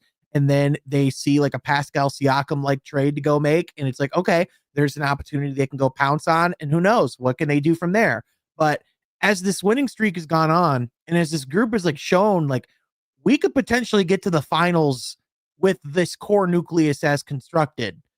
It's really changed my perspective to where, don't get me wrong, I don't think this team like 100% has to stay unpacked and keep every single player from 1 to 15 down, but I don't really think they should be going and making like a Lauri Markkanen type trade before the end of this season, because again, we've seen this team do so well. And, like we've heard reports like from Jake Fisher that if Utah were to trade Lauri Markkanen, they would want to like, they would want to have like an Asar Thompson in the package, which, that's funny. But, like when looking at like potential, like options out there, like, don't get me wrong, there's good players, but like, I don't think Anthony Davis brings this team over the top. And do you want to give up significant assets for a guy that's going to be making $62 million at 35 when he already has health issues? Personally, I don't think that's a great idea. So I think there's something to be said when you kind of look at a couple like previous examples of teams that like played the patient route. First, I look at here's the exciting example with Houston, where last year they were kind of like Detroit, like what Detroit is now, where they were like the like the burgeoning team at the top of the standings. They could have gone and gotten Kevin Durant at the trade deadline, but they wanted to see how far that group has constructed could get into the playoffs. And so they ultimately waited. They saw Jalen Green wasn't ready for the big moment. And at that point, Kevin Durant's trade value also went down. So they actually went and got, Kevin Durant without giving up a lot of their big assets. And so on top of that, you look at, Oklahoma City, who a couple of years ago, they were, pretty similar situation. They had, a guy in Josh Giddey who they weren't entirely sure if he fit into the long-term plans. And then they went to the playoffs, saw he wasn't necessarily ready for that either, went and got Alex Caruso, and he was the finishing piece for a championship team. So my stance has changed to the point where if you have a guy like a Jaden Ivey who's really talented, don't trade him because you think there might be a really talented guy you can get in the middle of the season and you're not quite fully sure what Jaden Ivey will look like at the end of the year. In my opinion, allow him to get his legs under him, see what this team looks like as constructed, because again, they're already one of the best teams in the NBA currently. And at the end of the year, if you find that this team, if you see like glaringly in the playoffs what this team needs to take that next step and to become that contending team, at that point, put a Jaden Ivey and some of those other pieces into a trade package. Because the other reality of it is teams are a lot more willing to make those fundamental decisions in the offseason because they have the draft, they have free agency, they have a lot more wiggle room to change the foundation of their financial planning. So all that to be said, like, yes, the Pistons, if they wanted to, if the right opportunity presented itself, they could, in theory, go make a move. And I think they could certainly add some solid depth if they don't want to give up any foundational pieces. But I think there's something to be said about they have something special cooking here. And historically, we've seen a lot of teams mess up a good thing by going and making a move a little too quickly. Which is fair. I want to ask you, because I think Cade kind of mentioned it, and I don't blame him for mentioning this because you have the second best record in the entire NBA. They're the hottest team in basketball right now. I don't know if I know your perspective, everyone's perspective from the beginning of the season till now changes with the success the Pistons have, more games they win, how they look as the season goes on. Mm-hmm. Are they a legit contender to you, Sean, right now? Truthfully. And then if not, what are you waiting to see to confirm that? Or if they are, explain why. Where are you at right now? Because it seems like record wise, it'd be like, yeah, they're a contender, but what's kind of your thoughts on that? Yeah, man. So gun to my head, like Troy and I had this conversation yesterday. Gun to my head, I wouldn't say that they're my favorite right now coming out of the Eastern Conference. I think there's a couple of reasons. For one, I think the lack of 3-point shooting is something that they can get away with a little bit more during the rigors of a regular season. But when you get into the postseason and teams can prepare for you more individually, when you face some of those more elite defensive teams, especially like a Cleveland, where as of right now they have both Jared Allen and Evan Mobley, like that, we've already seen Detroit struggle with that historically. So I wouldn't be surprised if that's something that, was difficult for them to overcome in a playoff run. But there's also the fact, and I think the other reason why, we're hesitant is there's something to be said about you don't really feel confident until you've seen a team, really go and do it. It's like a team hasn't done it until they've gone and actually done the thing. And so even like last year, like the Pacers, for example, I never thought that team was going to make a finals. I don't think anyone going into the playoffs were like the Indiana Pacers are going to the NBA finals. But at the same time, there's also the fact that this NBA is, has as much parity as ever, is as close as ever. This Eastern Conference is as weak as ever. And there's something to be said about the fact that Cleveland hasn't really looked that impressive to start the season. It's almost like Thanksgiving is on Thursday and the Knicks only have one road win on the season. Like the only team that has jumped off the tape and has looked like truly impressive in the Eastern Conference is the Detroit Pistons and the Toronto Raptors. And I'm sorry, but like, I can't really say that I trust either of those teams 100% to come out of the Eastern Conference right now. If I were to say which team I trust more, I mean, the Pistons by an absolute mile. Sorry out there to all the Canucks listening, but clearly, like, I think like what the Pistons have is a lot less fluky to me at the moment, but it's still the fact that once you get to the playoff time, things do change. So I'm curious just to see how much this paint attack, system fully translates on the offensive side of the basketball. But if there's one thing that we know that translates to playoff basketball, it's, defensive ability. And then the other thing is depth. And the Pistons have both of those. Yeah, which is fair. Hopefully we can have some a bunch of postseason watch parties. I can't wait for it, Sean. We appreciate you. You guys can follow Sean at Sean Half Court. Check him out from Half Court as well. Sean, we'll talk to you soon, my friend. Appreciate you guys as always. Thanks for having me. Appreciate it, Sean. Sean Murphy joining the program, talking some Pistons basketball. We have our power rankings, Boone, which, by the way, no, go on. Because I just want to say, can I just get you for a different so reason. am I honestly, I think it's an interesting power rankings. I just wanted to. Ours are different for finals. Pistons, by the way. Yeah. Thoughts? Unbelievable. 13 straight. We haven't seen that since 04, dude. I think it's incredible what's happening right now. I think they're a really good defensive team. They're really good defensively. I think me and Sean share a lot of the same concerns. I've said this before.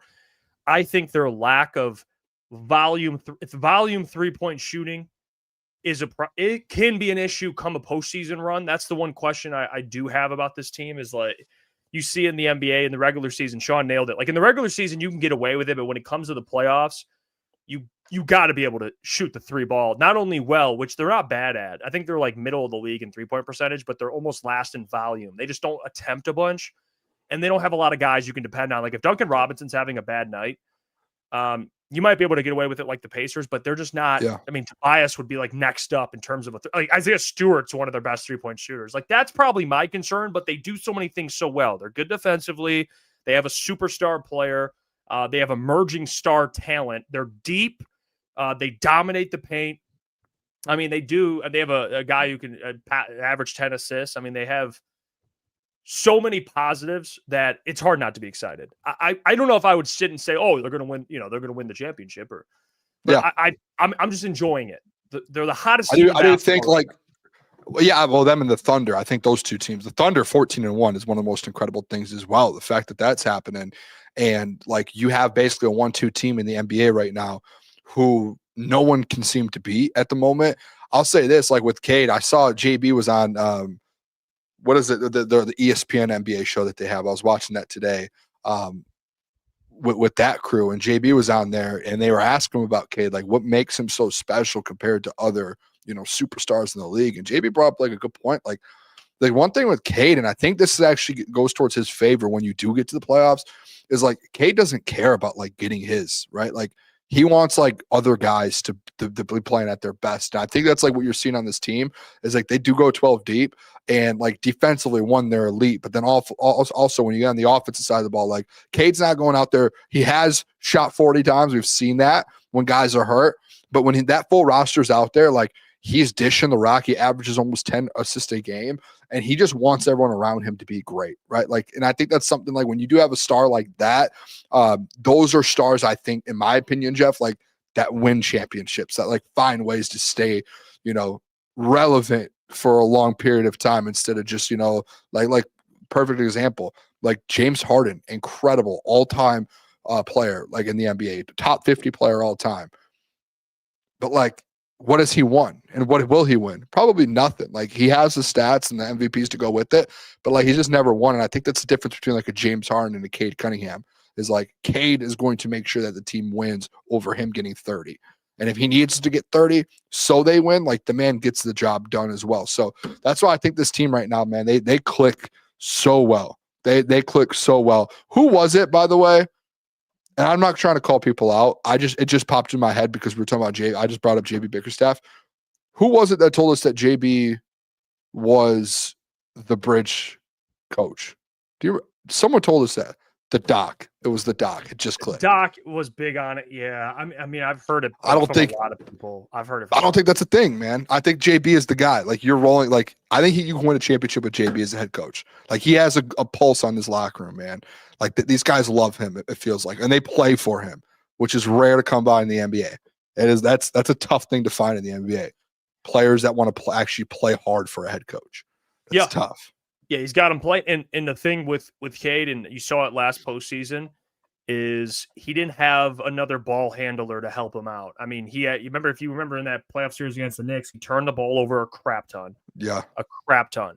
And he didn't shoot the three ball well in the playoffs, but I think having guys like Asar in another year under his belt, but having Ivy back, like I think he needs some of that. Like Dennis Schroeder helped him out, but they just needed more. He needs a little more just in terms of help, because he was really, I mean, they depended on him so much because they didn't have Isaiah Stewart either in that playoff run. So they, at least for the last of it, but they'll definitely benefit from having a guy like Ivy out there. So For sure. Big picture, man. Yeah. Like, do you want to see them beat the Knicks or the Cavs or any of these teams? Yeah, of course, in the playoffs. But right now, it's exciting. They're a good team. Enjoy it, man. Enjoy. I know it's the regular season, but it is cool. Yeah, like I was telling you earlier with these, we're gonna get to our NFL power rankings. This is the first. We have some weeks like this where our list looks a little different. So I like this. How different? Because I feel like it's It's not like crazy different, but we have some teams in different spots, and I have a team in the top 10. You don't. Okay, I can I give just a statement on my power rankings? Yeah. What I did, I essentially just what I did this week, because I think as we get closer, like towards the end of the season, we've actually had this conversation before. Like, I think it's like it's a week to week thing, but I think like I've started. And I'm going to do it going forward. I have my rankings 1 through 10. If a team loses, obviously they're going to drop. I'm going to move the rest of the teams up if they win. Like, I didn't really base this week's off of like how did they actually look on the field Sunday. It was more so like, hey, I'm going to adjust based off of who won, who lost. And if multiple teams had something that happened, then I'm going to see who do I think looked better, on the field. Like, and then I went to that. Do you see what I'm saying? I hope that makes sense. Just so it's not like an argument of like, this team lost to this team in week 2 and week 3. It's like, I really didn't look at any of that. I really looked at more so the last 3 weeks and then adjusted based off of what happened this week. I hope that helps. No, so that is how you do your power rankings, which you clarified that. I do mine a little different, but we have similar ideologies because we have the similar teams, but how I rank them is a little different. I'm like, so interested. Do you want me to go first, or you can go first? Yeah. Okay, I'll go. Doesn't matter. I can go. It's up to you. All right, I'll go first. Well, just that way you can see what, because you already know what you probably have in your head. So here's mine. Wait. Yeah. Oh wait. Actually, no. I now that I remember, the team that I was going to put in there, I did not put in there. So, can I ask? Was it maybe a team that played yesterday? Yes. Okay, I originally had them in mind, and I took them out as well. So we were on the same page. I struggled because I was thinking about it, and I didn't end up. I think 10, 11, 12. I think there's 3 teams there that, like, if honestly, like, you're gonna go at me for who I have at 10. I think it's just like very. Is it objective or subjective? Whatever the word is, like subjective means arguable. It's how, it's how you feel. To be honest, it's who you think is just. It's on you. I'm not going to sit and argue with the 10th best team. Well, here's mine. So here's mine. You could look at that, take it in, process it, have all those thoughts in your mind, start cooking up. All right. So I had the 49ers at 10. I changed it. I respect you, man. I really do. You have your opinions, man, and you just don't budge. And it's like you could be dead wrong, and you're just going to be like, I'm not budging. You're literally describing you with the Chiefs, admittedly. Yeah, but I moved on from the Chiefs. You just refuse to move on. I at least move on. What refuse. The Eagles. The Eagles, man. Like, they just have not looked good. Like, not objective. They just they have not looked like the 4th best team in football. Like, their offense is so bad, man. So bad. If they played the Seahawks, Colts, or even the Bears, like, I think they play the Bears soon. Like, what do you think happens on Friday? They play the Bears. They do. I think the Bears have it. I mean, I think the Eagles win, but I don't have the Bears above the Eagles, or I have the Eagles above the Bears. I just like the Seahawks and Colts. Just I don't know if I don't think the Eagles are there, man. Like, they've just looked bad. They win. By golly, man. Detroit Rams are so bad. That is actually so funny, dude. That's so good. That's funny as hell. I can't see the Eagles as a top 4 team. I'm sorry. I respect you doing it, but you have to be like, at some point you have to do what I did. Like, I just took the Chiefs out. I'm like, all right, these guys were done. I don't have to take the Eagles out because they actually they're good, They're but like they're not they top led in that 5. game. They ended up not winning it, but They're not top 5. Their offense, they're not top 5 right now. I'm sorry, they're really that not. defense might be top. Yeah, but that 3. offense, they are not a top 5 football team right now. I'm sorry. So at number 10, I put the Bills over the 49ers. That one I went back and forth with. The reason why is kind of similar to what you said, because we do agree with how we do our list partly where every week we kind of move teams around. The Bills were on my top 10. They lost in a close game to the Texans. It wasn't great. They bumped down a couple spots. I didn't think it was enough. I think on the I see that's where I factor in a kind of a season as well. I try to factor in the season. I know you don't look at like game or week 1, week 2, but I do. So I try to look at the whole season. The Bills had moments. I think they're still in the top 10. If they lose or whatever, they're out. But can I say this to bolster your point a little bit? Because fun fact, like you're going to see my list here. I have the Bills at 10. I originally had the 49ers. I went and looked at the 49ers schedule. This is like one of those moments where it's like you do have to go down your list of like how do you look at this? They won, so I was like, all right, they're going to move up. But then I go look at, okay, who have they played recently? Who have they played throughout the year? Like I start to look at that. How did they look yesterday? Like Brock Purdy threw 3 interceptions yesterday. Like he didn't look great. And like they played a Panthers team that like has been good, but isn't like a great team. They only beat them by like 1 or 2 possessions. The Bills played the Panthers a couple weeks ago and beat them by 40. So it was just like, yeah. And then it was like every time I looked at the schedule, every like time the 49ers ran into a legit top 10 team, they lost. So like the Bills, like they just recently beat the Chiefs. Like they've won some bigger games. Compared to the 49ers. The 49ers just have been beaten up on worse opponents. So now people are going to immediately get this is, and I'm not going to go through every team. I know we do that. I'm just going to highlight what I think people are going to get pissed about. So I just want to address the 10th team. The next one is the Bears over the Packers and Lions. I know what you're thinking. Jeff, really? The Bears are 7, Packers are 8, Lions are 9. This is where it's a very responsible balance of whole season and what's been going on lately. You know, that's what I have to factor in, and there's no denying. I'm sorry, call me a Bears fan. It's a fact. The Bears are one of the hottest teams in football right now. They just are. And I know people are going to say, well, they're barely winning. Well, I mean, I wish the Lions would barely win and have 8 wins. They don't.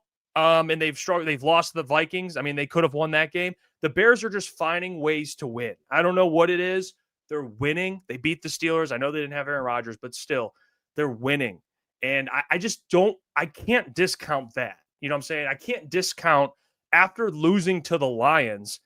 Let me see. After losing to the Lions, they started out, I think, 0-2, and they've won, they're 8-1 since then. I mean, I think that's the math's correct on that. Like, they're one of the hottest teams right now in football. I'm sorry. So I think right now the way they're playing is better than the Packers. Packers just lost to the Panthers, scored 13 points or 10 points the other week, like 2 weeks ago.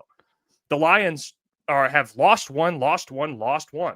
So, like, I kind of try to factor all that into the equation. I know strength of schedule is an argument, but I try to go off just the wins, man. And they're just winning. And I'm going to give them credit for that. I think 7, 8, 9, there's probably a little argument you can make. Did you kind of just throw them in there because they had 8 wins? Is that? No, because they're one of the hottest teams in football. So I think that has to matter. You know what I'm saying? Like that. I can't. If the Packers did exactly what the Bears would be doing, we'd put them at 7. Yeah, so but like the 49ers, the 49ers are 8-win team with the Bears, and you didn't throw them in there. But the Bears have won how many straight? And both of them, I think both of them, I don't know, maybe 4 straight. I just think both of them, like the Bears, like I think they've played all season, maybe 2 teams over 500, maybe 3. I think they're 9-1 over the last 8. Yeah, which I think is incredible. But I just or 8-1, whatever it is, 8-1. Again, I'm with it. I think again, and you'll see my list in a minute. I do think there's like a world where you do have to like. There's a percentage of everything within these rankings. I think they have a lot of wins and it's really good, and they're one of the hotter teams. But looking at their strength of wins and different things like that, it's not as Vikings. The Lions didn't beat the Vikings. Yeah, but like again, I don't think the Vikings are good. You're making that point. I never said the Vikings are a good team. Yeah, which again, that's a bad loss for the Lions. That's not that's not saying just because they beat the Lions. Why I'm giving them credit for. I do. But what I'm saying is though, just because they beat the Lions doesn't make that team good. Like they beat a Steelers team that's kind of on the down go right now. They beat a Vikings team who's not good, a Giants team that's not good, a Bengals team that's not good. They lost to the Ravens. I know, but they lost to a Ravens team that is actually decent. So like they played a good team. They lost. They beat a Saints team that's one of the worst in football. Commanders team worst in football. Raiders worst in football. Cowboys at the time had a bunch of injuries, worst in the football. And then they lost to the Vikings earlier in the year, and they lost to the Lions. So it was like the only time they've actually played team, like they've played bottom half teams all year, beat them, which I give them credit for. They are in my top 10 because they win those games. Like they win those games. So when I get to that point, like when I'm doing my rankings and I'm looking at these, I go, okay, like you could put them at the same level as the Lions right now because they have the wins. They have 8 wins and they're one of the hottest teams in football. All right, I'm going to throw them at the same level. All right, now let's look at roster. Who actually is better? Lions are a better football team. Like, and it's just like that's a fact, I think. So that's why it's like you have to throw the Lions above. And they like again go head to head. I know it was earlier in the year, but like you just start taking everything into consideration. Boom, boom, boom, boom, boom. All right, it's probably the Lions. Like I also look at it like if they matched up this week, neutral site, who's favorite? Lions are probably like 4-point favorites. Yeah, no, I do know. Lions are for sure favorite in that game. I don't give a fuck about but that means like who's the better team? Like obviously, like people look at them as the better. The Lions are a better football team. To be honest. Okay, I'll give you the same point. They just haven't really. Seahawks. The Eagles will be favorites. Yeah, that's why. I think the Seahawks would. No, they would not. That's a fact. They would be favorites over the Seahawks. I think the Seahawks would. See, but you see how that's flawed. You can't do the favorite. I get that. I do. Okay, I understand that. But I do think like there is a world where it's like the Bears, like it's a fact. They just haven't. Every time they've played a bad team, they've taken care of business. They just have not had a tough schedule. They might have the easiest schedule in the NFL. So up like today, they might. And listen, I'm not taking any credit away from them. That's why I have them in my top 10. Spoiler, I have them above the Packers. I have them above the Packers. I have them as the second best team in the NFC. I don't see how you can say right now the Lions look better than the Bears. That to me is like, that doesn't make sense. I think they are. They're just a better football team. We're talking, but you said as of late, we're looking at teams. Yeah, I still will take the Lions. I'm not talking about super. I'm talking about what. I know. I'm saying if they like went head to head this week, I'm taking the Lions. No. Who looks better? Answer Lions. Again, if they went head to head this week, which makes me think if yes, that's the question, Jeff. It's not who looks better. If you put 2 teams head to head on today, that means you think they look better because you think they would win today. That means they look better. What are you talking about? That's the exact same question. If they went head to head, I think that game would be a coin. I think it'd be a good game. Disagree. Lions would win. Right now. Lions would win today. They barely beat the Giants. They lost to the Vikings. What makes you say that? Lions would win. See, but you see how that doesn't make sense based on what we've seen from this Lions team? That doesn't make any sense. How they've looked, Boone? You really I'm going Lions. I just think the Lions are a better football team. I just don't think like the Bears, like I look at this as the same thing, like, and this is gonna sound dumb, like it's the same thing with like when I like go at Klotz about Ohio State. It's like Ohio State just hasn't played anyone. So it's like when they finally do play someone, what are they gonna look like? I want to see that. We haven't seen the only good team we've seen the Bears play is the Ravens and the Lions. That's it. Those are the 2 teams they've played. They've lost. They're 0-2. I'm just giving credit. They're a hot team, and I'll give them credit too. I have them above the Packers in mine. They look the best in the NFC North right now. There's no debate. They look the best. You can't say the Lions look the best or the Packers. I don't think they're like any of them look great. Like the Bears are just squeaking by. They're 8-1. Yeah, but like you're using. They're not 8-1 or in the one of the last 9. In the last 9. I just think, dude, like if you watch these games, like they're ugly, like they're squeezing by, and it's not like you're like, oh my gosh, this Bears team's so great. Like they're winning ugly, dude. Boone, they're winning. Ugly. I agree. A win is a win, but they're winning ugly. You're like being like they're the best team by far. No, dude, like that's part of it. Like, yeah, they're winning, but your biggest point is the Lions are just a better team. Well, the Eagles are just a better team than every team but 2? I'm not talking Eagles right now. We're talking Bears. But I'm just saying that point doesn't make sense. I just like the Eagles have a bunch of talent. Does that mean they're top All 2 right. right now in the league? No, because they're not. You can have your opinion. I'll have mine. All right. Well, here, let me see yours. All right. That I just wanted to address that. I knew that would be a point people would probably. Yeah, I mean, listen, we're arguing it. I have the Bears one spot back from you. Like, I just don't think they're better than the Lions. That's it. I have them above. I literally have them above the Packers. I have the Bills at 10. I have the Packers at 9. The Packers are a weird team to me. Like 7 wins, but they're just. I don't think their offense is good enough to kind of, win in the playoffs. To be honest. The Bears, I respect them because they're at 8 wins, and I respect them because of the streak that they're on. It could be like 49ers have 8 wins. They've won 8 of their last 9, Jeff. I will respect it. How or whatever. The Lions as the number 1 team in the NFC North. I think the Lions are the best team in the NFC right now. I just think it is. And I don't think any of these teams are like great. Like you acting like the Bears. They were down 2 scores in the 4th. You acting like the Bears are a great team. No. The Bears just are an ugly wins. We're not talking about mine anymore. We're talking about yours. You have the Lions as the number 1. They look the best in the Yes, I just think right now, like if they played any, like they're favorites versus the Packers. If they played the Bears tomorrow, they'd be favorites, and they would probably beat them at home. It's a pick'em game at home. I don't care, but they would like. We'll find out on Thursday if they beat them. Packers just took care of the. Dude, okay, we're going in circles here. You keep saying the same thing. I don't know what you want me to say. Like you just keep saying the same thing. I think the Lions are the best team in the NFC. You said it yourself to me right before we started the power rankings. How good are the Bears and Packers actually, Jeff? You're acting like these guys. Like, dude, we're arguing right now. Who's worse? Like, they're all not great. They're like, I don't know what else you want me to say. You keep saying the same thing. They're all not good. You're sitting here acting like dude, we're talking about 7, 8, 9 in the top 10. If I had the Lions, hold on. If I had the Lions at like 4 and the Bears at like 8 and the Packers at 10, okay. These teams are 7, 8, 9. What are you talking about, dude? They're 7, 8, and 9. We're arguing spots. I don't think they're the best. Okay, and it's just like, all right, they're all on the same level right now. They all aren't playing good football. None of them look like Super Bowl contenders. Not one of them. Not one. So who's it's like, playing better football? Answer that. I think if they played today, the better team, I think it's the Detroit Lions. So now we're doing neutral field. Dude, oh my gosh. No, dude, you just asked me a question. Quit. Like end it, dude. Like, ask me a question. We disagree. Let's move on. It's starting to get annoying. Not going to lie. You're trying to clarify. I keep clarifying it, and you keep asking it a different way. Your list is only neutral field. Who wins? That's what you're telling me. Not who looks the best as of late. I'm about to crash out and leave the show, honestly. This is annoying. Who would be favorites on a neutral field? The Lions. Oh, I'm just saying. I'm just okay. I got it. No, you're not just saying. You've asked the same question 6 different ways, and I've answered it 6 times the same way. I don't know what, dude. Do you not understand? Like, you have asked the same question 6 times. I've answered it every time. I got clarity. I'm good now. I was just seeing clarity, dude. You got clarity 5 minutes ago, man. Okay, neutral field. I got it. Lions. And listen, they're literally 7, 8, 9.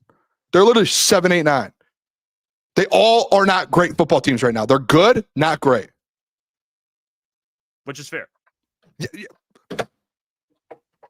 That's all I've been saying from the jump here, man. Like, no, I think you have to take responsibility for how your teams are ranked. I don't think we could just be like, well, they're 7, 8, 9. It's like we have to at least like you. Yeah, I think the Lions, like talent-wise, they have the best football team in the NFC North. And I think when all these teams are essentially a 7-win team, a 7-win team, and an 8-win team, and your 8-win team has not played one team or essentially beat a team over 500, you're sitting there going, okay, so they're all essentially the team under 500. Okay, yeah, they've lost to. Does that matter? It does, but like they're gonna lose. They're gonna lose games to teams. Like you're acting like they just should never lose those games. Like, okay, they did. Like, I don't know. At that point, like, it's like, all right. But either way, it's a set. We're literally they're 2 7-win teams and an 8-win team. We're acting like it's like I put like a 6-win team above a 9-win team. I just disagree with you that the Lions look the best. They don't. I don't think the Bears do, dude. The Bears barely are winning these football games, dude. Even if you told me that if you had the Packers above the Lions, they barely beat the Steelers without Aaron Rodgers. With Mason Rudolph, they should have lost. Get away from the Bears. It's the Lions. If you had the Packers first, that's fine. I'll take it. You can't say the Lions. You just this guy just objectively just hates the Lions. Objectively, you hate the Lions. Yeah, now that's how I know I got you because you started doing that. You start saying I hate the Lions. Like, and by the way, too, this isn't like our rankings is not based off of standings. Like the keys being like Booner has them 7th when they're 8th in the NFC. These are like, how good are these football teams? The Lions, like, they have a bad offensive line. They still have some of the best weapons in the NFL. Let's end this show, dude.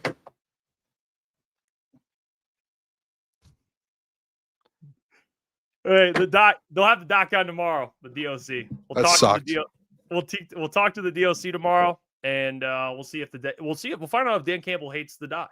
So we'll talk about it. But until then, we appreciate you all.